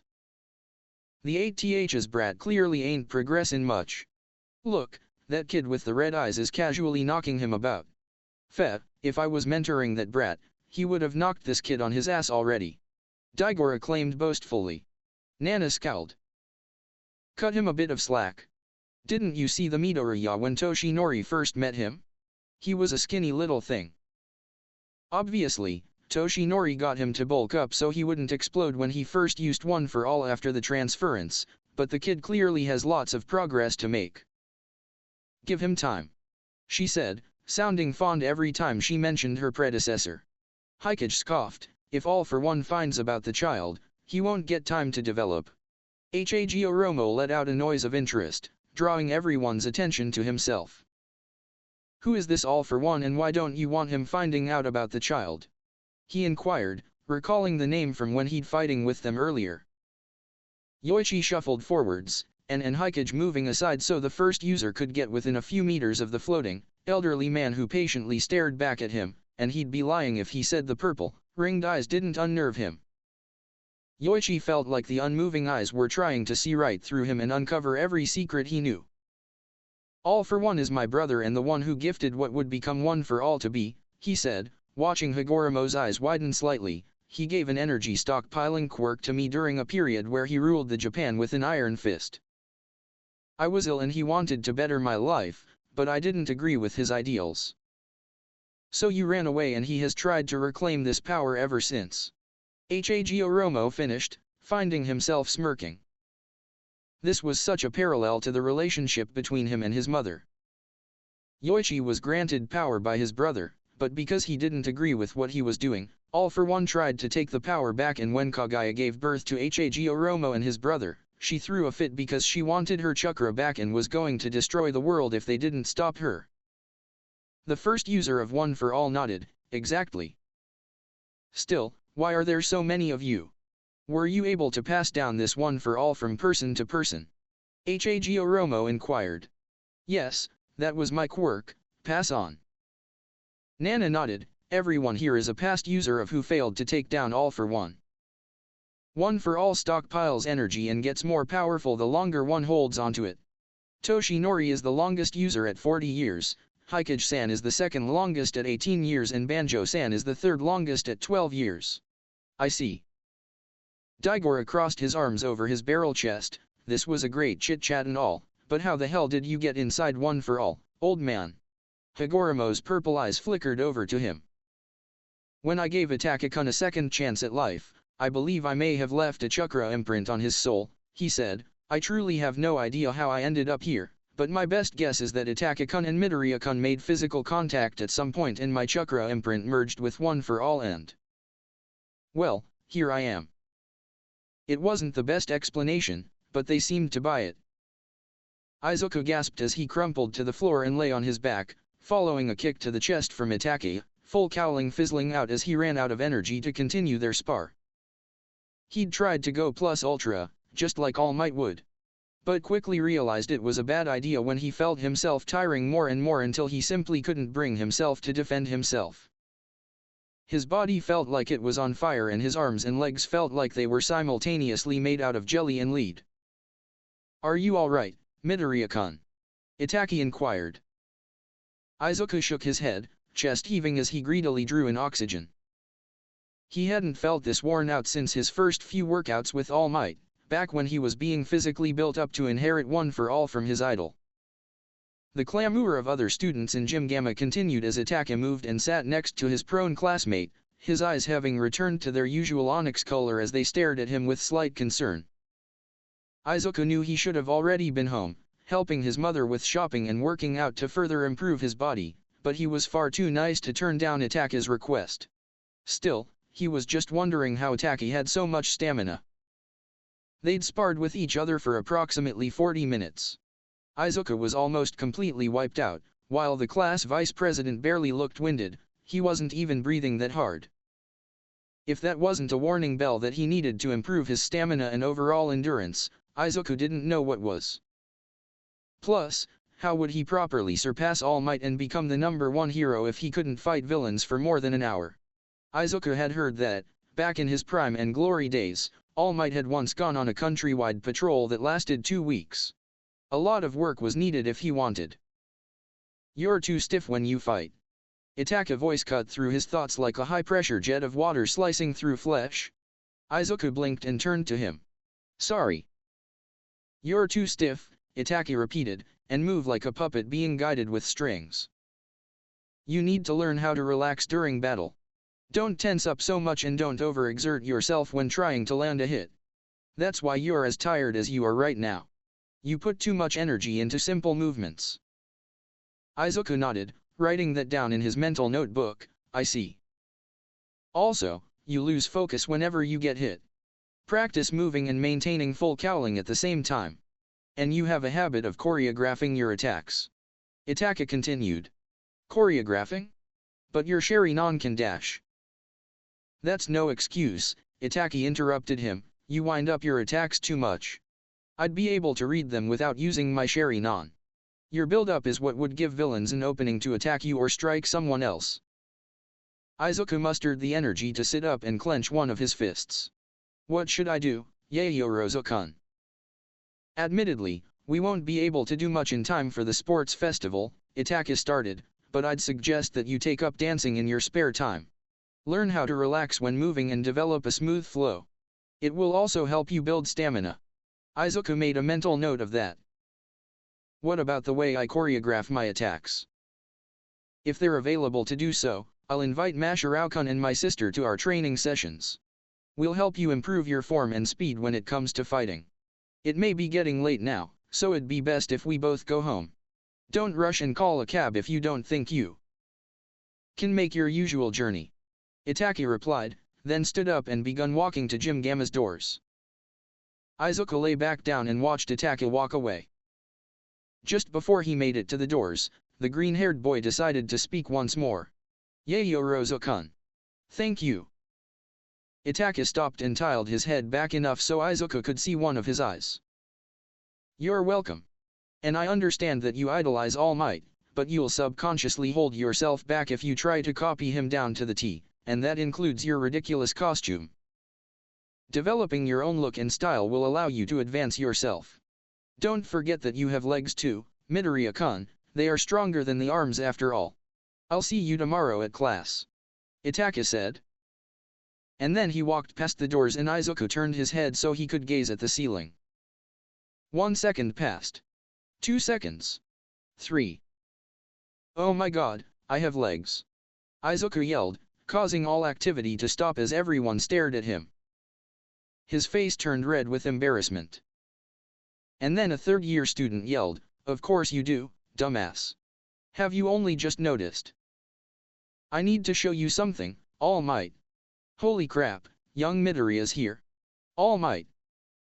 Young Midoriya, I'm glad to see you, but what's the rush? Shouldn't you be at home right now?" "I really should be, but I need to show you something." "Oh, and what could that something be?" All Might in his emaciated form watched his red, vein-like tendrils of energy ran up the body of his successor, briefly making his heart race out of concern, and then sunken eyes widened as cyan-colored lightning began sparking all over Izuku's form. "Why, young Midoriya, what is this?" "I call it 1 for all full cowling, 5%. 5% because I can only muster that much out of 1 for all's full power right now." "You can only muster?" Deep blue eyes widened in shock. "Young Midoriya, you managed to get 1 for all under control. That's amazing. How did you do it? Did you figure it out all by yourself?" No, All Might, Yaoyorozu-kun helped me." "I see. Did young Yaoyorozu push you for any details about 1 for all during, before, or after he helped you?" "No, he only offered to help me stop breaking my bones. Yaoyorozu-kun didn't ask about 1 for all."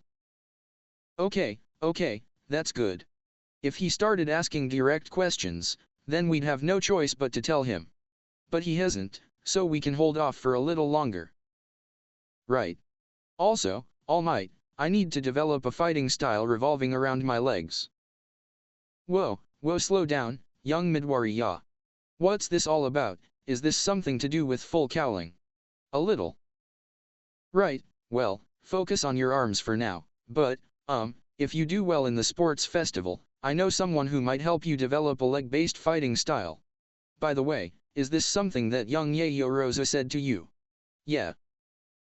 Arriving home after training with Izuku and helping him develop one for all so he wouldn't hurt himself every time he used the quirk, Itachi had barely been able to remove his backpack before one of the Yayo Rosa Manor's housemaids approached him, bowing as she stopped a few feet away from him. Welcome home, Yayo Rosa-sama. Would you like for me to take your bag? No thank you, Akiko-san. I trust you've been well. He inquired. Akiko nodded, I have. Your mother has requested to see you in her study. I see. Would you like for me to bring up a tea to your room? Yayo Rosa-sama? Cinnamon and apple? She asked. That would be appreciated, Itachi replied, thank you, Akiko-san. The housemaid bowed and then hurried off to the kitchen to make the requested drink, while Itachi made his way through the manor, easily navigating the large, complex building and arriving at Mako's study in less than 2 minutes. He knocked on the closed door. Come in. Itachi opened the door and walked in, shutting the door behind him. He stepped up to Mako's desk, watching as she looked through papers and sorted them in various stacks, although, it didn't look as nearly as stacked as the third Hokage's desk would be sometimes. He stopped just short of her desk and gave a curt bow, waiting for her to acknowledge him. After a minute or two of flipping through papers and occasionally signing them with a ballpoint pen, Mako set her stack of papers and pen aside, took off her glasses and gazed up at her son who stared back at her, cool as a cucumber. I heard that you and your class were attacked by villains a few days ago. I've already spoken with your sister and your homeroom teacher about it, and seen most of the camera footage she started. We were. Mako nodded, interlacing her fingers and resting her chin. How are you handling it? Knowing you, you've already brushed it off. Better than I expected, considering I had to fight my way through a relentless crowd of villains at one point. Itachi admitted, but there was no need for his mother to know that he'd faced much more dangerous individuals in his previous life. Some of them could probably give All Might a run for his money. Especially Kisame and Kakuzu. Highly intimidating, absolute physical powerhouses who regularly snapped people in two as if they were twigs, and chakra monsters who could spam elemental ninjutsu for days and still have lots of chakra left over. The fact that you both made it out is what counts. Were you hurt at all? Itachi shook his head, nothing that wouldn't cause anything more than a few bruises. They'll pass within the week. I assume all the villains captured at USJ will be transported to Tartarus. Mako's lips twitched upwards. Your sister asked the same thing. Will they? She shrugged. Everyone who was there had been banded together with the sole purpose of killing All Might, including that creature. It has already been transported to Tartarus, but as for the rest, the police will run background checks on all of them. See the severity of their previous crimes and investigate to find out who willing joined the brat with the hands and those who were forced. Mako said. I see.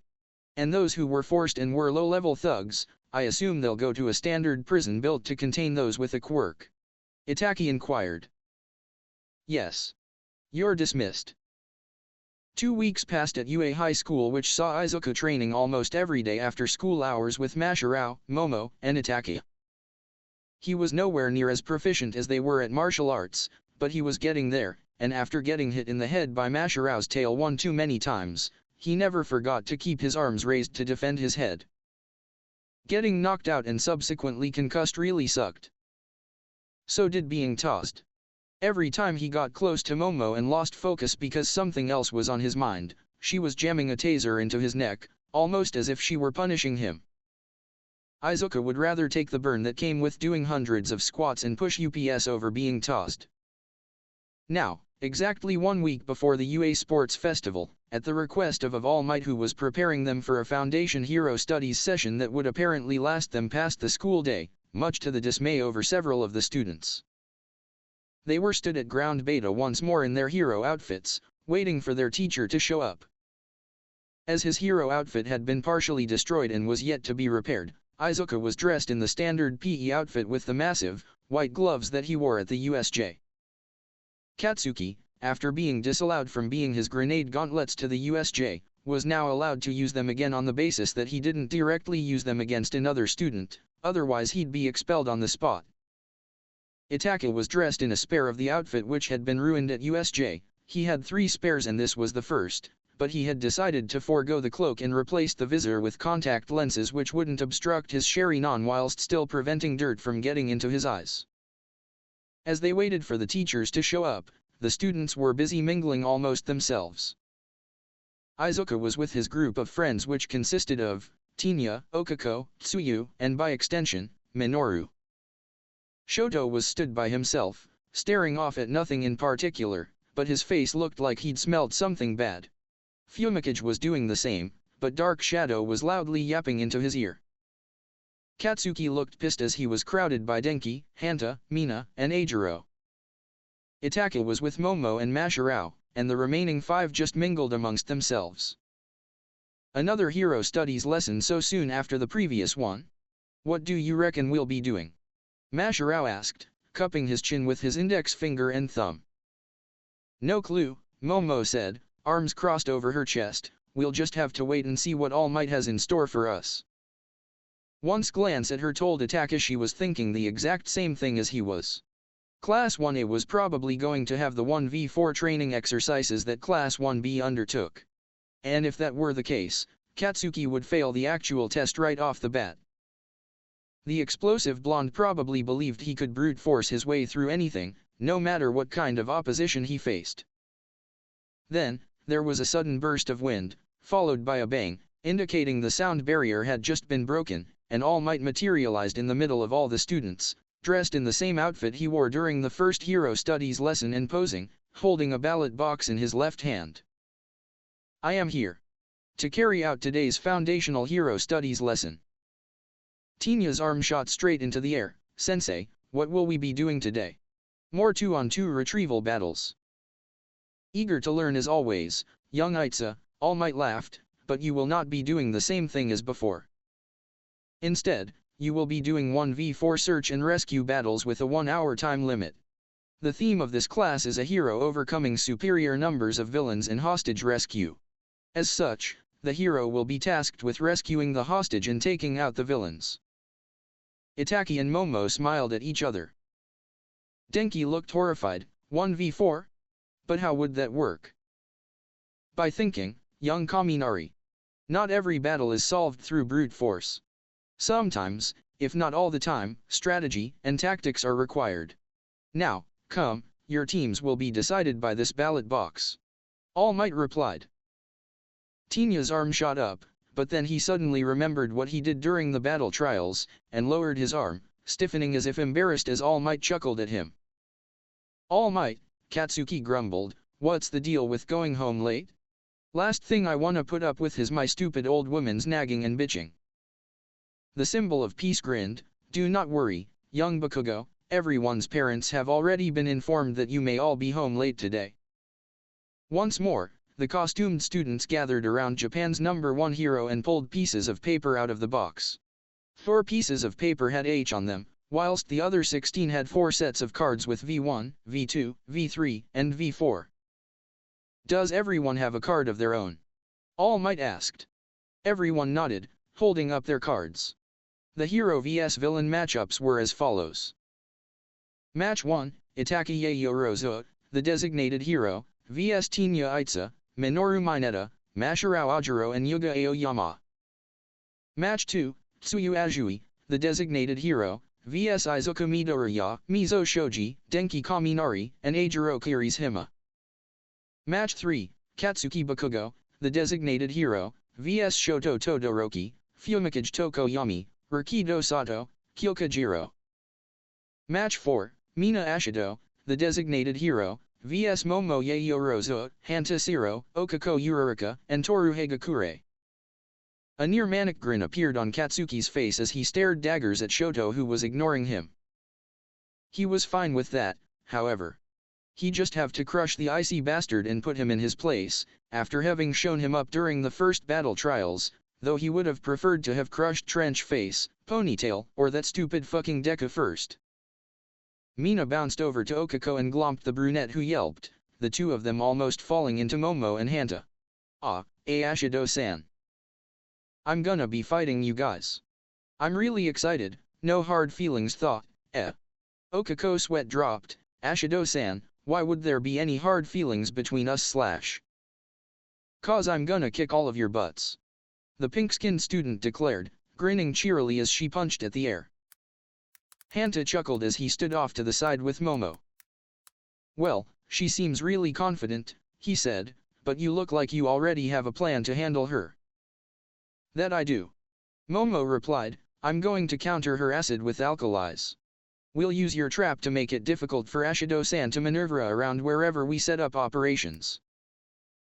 Then, so she can't hamper us, I'll coat your tape and our outfits, sans Hagakur-san with an alkali and prepare grenades full of alkalis. If we get the timing right, we should be able to clog her pores and stop her from secreting acid. Hanta whistled, damn, you really had this all sorted out. Momo nodded impassively, then, once we stop her from being able to effectively use her quirk, Hagakur-san, Yurarika-san and I will fight her in close quarters. Being invisible, Hagakur-san can land surprise attacks, Yurarika-san requires physical contact to activate her quirk, so Ashido-san will be hard-pressed to keep distance between them and despite her athletic ability, I'm sure I can take her to hand. Momo stated, confident. Midoriya-chan. The green-haired boy yelped, so distracted by his conversation with Mizo and Ajiro, didn't notice the frog-like girl walking up to him and was subsequently startled. Ah, Ajui-san. Call me Tsuyu. She croaked. Tsuyu-san, I wish you the best of luck regarding our upcoming battle. Mizo said, eyes narrowing slightly. Likewise, Ribbit, the frog-like girl replied, not even blinking, and Kirishima-chan, don't hesitate to hit me if you get the chance. I won't hold it against you. The redhead nodded, flustered as he remembered the lecture he'd gotten after he and Rakido lost to Itachi and Mina. Alright. Same goes for you, Midoriya-chan, Tsuyu continued, turning back to the green-haired boy, you might have that monstrous strength, but don't hesitate to use it on me if you feel the need to. I won't have to, thanks to full cowling. Izuka thought as he held up a fist and clenched it, nodding at Tsuyu as he did so. Itachi acknowledged Tinya and Masharao as they approached, the latter giving him a smile, but before either of them could speak, All Might coughed and loudly cleared his throat, capturing the attention of all the students who all stopped talking.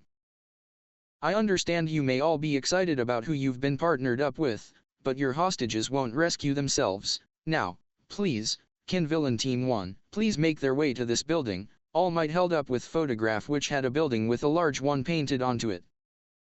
And once you're there, you'll be even 10 minutes to prepare before young Yaoyorozu is allowed to begin his task of rescuing the hostage.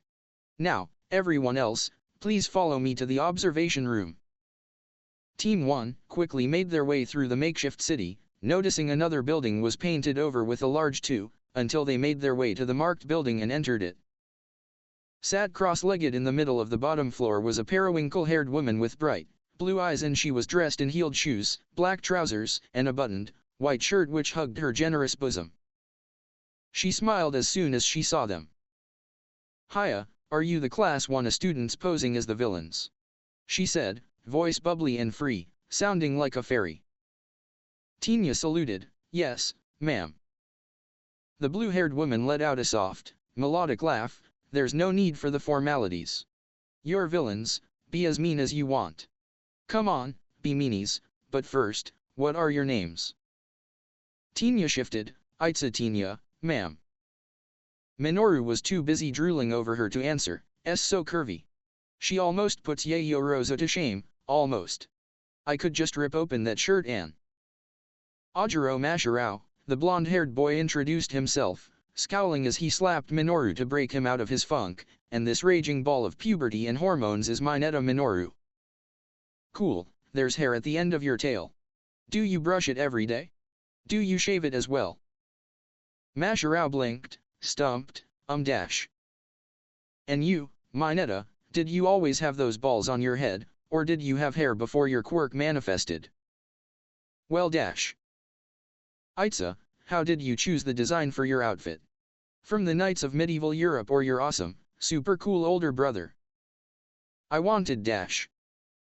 Aoyama Yuga, the naval laser user posed, cutting off the other student who were befuddled by her rapid-fire manner of asking questions. My armor makes me scintiller, and mademoiselle, I must say that your hair is merveilleux. Merci, she replied, beaming as she did so, and your hair is eturdescent. My name is Hado Nejire and it's a pleasure to meet you all. The plaisir is all ours, Tinya said, getting a look of confusion from Yuga, but we cannot afford to stand around and chat. We have a hero coming to rescue you and we cannot allow him to do that. We need to have a plan if we are to succeed. You three, stand close. Masharao, Yuga and a reluctant Minoru, who kept glancing wistfully at Nejire, inched closer to Tinya. What's your plan? Masharao inquired.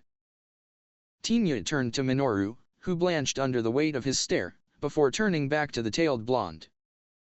My initial plan was to have you, Aoyama-kun and myself go and take on Yaoyorozu-kun, overwhelm his Sherry-non together, but I don't trust Mineta-kun to do anything inappropriate to Hado-kun whilst unsupervised. Tinya said, his slightly distorted voice heavy with disapproval. Minoru let out a noise of protest which went ignored. Oh, Yaoyorozu-kun. Itachi-kun is the hero of this exercise. Nejire inquired, almost bouncing on the spot and beaming even more when Masharao nodded. You'd rather stay here, Masharao said, so you can keep an eye on Mineta-kun and have all four of us take on Yaoyorozu-kun when he comes. Strength in numbers, right? Tinya nodded, beginning a series of stretches which looked rather comical in his armored costume. That's correct. Against the four of us and trying to rescue a hostage, he won't be able to move around much in here, and he'll be forced to think on his feet, which could lead to him making a mistake, no matter how level-headed Yaoyorozu-kun is under pressure. You and I will pressure him, while Mineta-kun supports us by creating minefield with his quirk, and Aoyama-kun, when he sees the moment of opportunity from a hiding spot of his choice, will snipe Yaoyorozu-kun with his quirk. There's no way he'll be able to react to naval laser if he's focused on fighting you and I. Tinya stated. Yuga posed, literally sparkling as he let out a noise of approval. Minoru seemed terrified at the prospect of doing anything that would draw the attention of tall, fit and sexy's brother, towards him. Masharao nodded, I've sparred with Yaoyorozu-kun for years. Sherry-non or not, I should be able to keep him on his toes. Good, we just need to keep him away for Hado-kun. Tinya replied, then they turned towards the building's entrance as a loud buzzer blared through their ears. Itachi was stood in front of one of Ground Beta's main gates, thinking over his plan of attack as he recalled the directions on a map which had been given to him by All Light. Every little feature had been copied down with the Sherry-non. If he wanted to, he could walk around the entirety of the training ground with his eyes closed. He'd done something similar as a shinobi, when Shisui were playing Truth or Dare and the other Uchiha dared him to memorize every inch of the Uchiha clan compound and then navigate it, remembering every meter and landmark, with his eyes closed. In regards to his current test, Itachi knew he could handle Yuga and Minoru without an issue, especially since the latter was a perverted coward who would no doubt fold under the slightest bit of intimidation. Tinya and his engine would be much harder to deal with. He'd seen how fast he could move during the first battle trials, and whilst it wasn't anything significant, getting hit by someone clad in lightweight armor would be incredibly troublesome. The biggest threat would be Masharao. He and Itachi had been sparring since they were little children and, besides Itsuka, was the only person who could keep up with him, and his win/loss record with the blonde was 78 wins to 76 defeats. And not once had Masharao used his additional limb during their spars, but Itachi knew getting hit by it would likely result in him failing the test. He didn't have the same frail, physical body that he had as an Uchiha, but all the muscle on Masharao's tail wasn't just for show.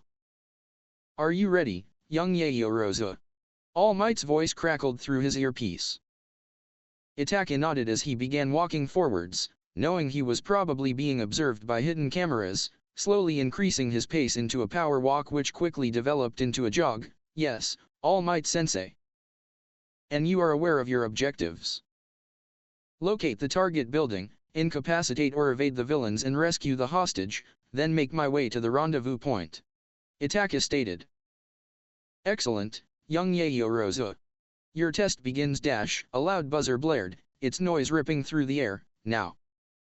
Itachi broke out into a sprint as red bled into the black of his eyes, his Sharingan coming to life. That will be it for today.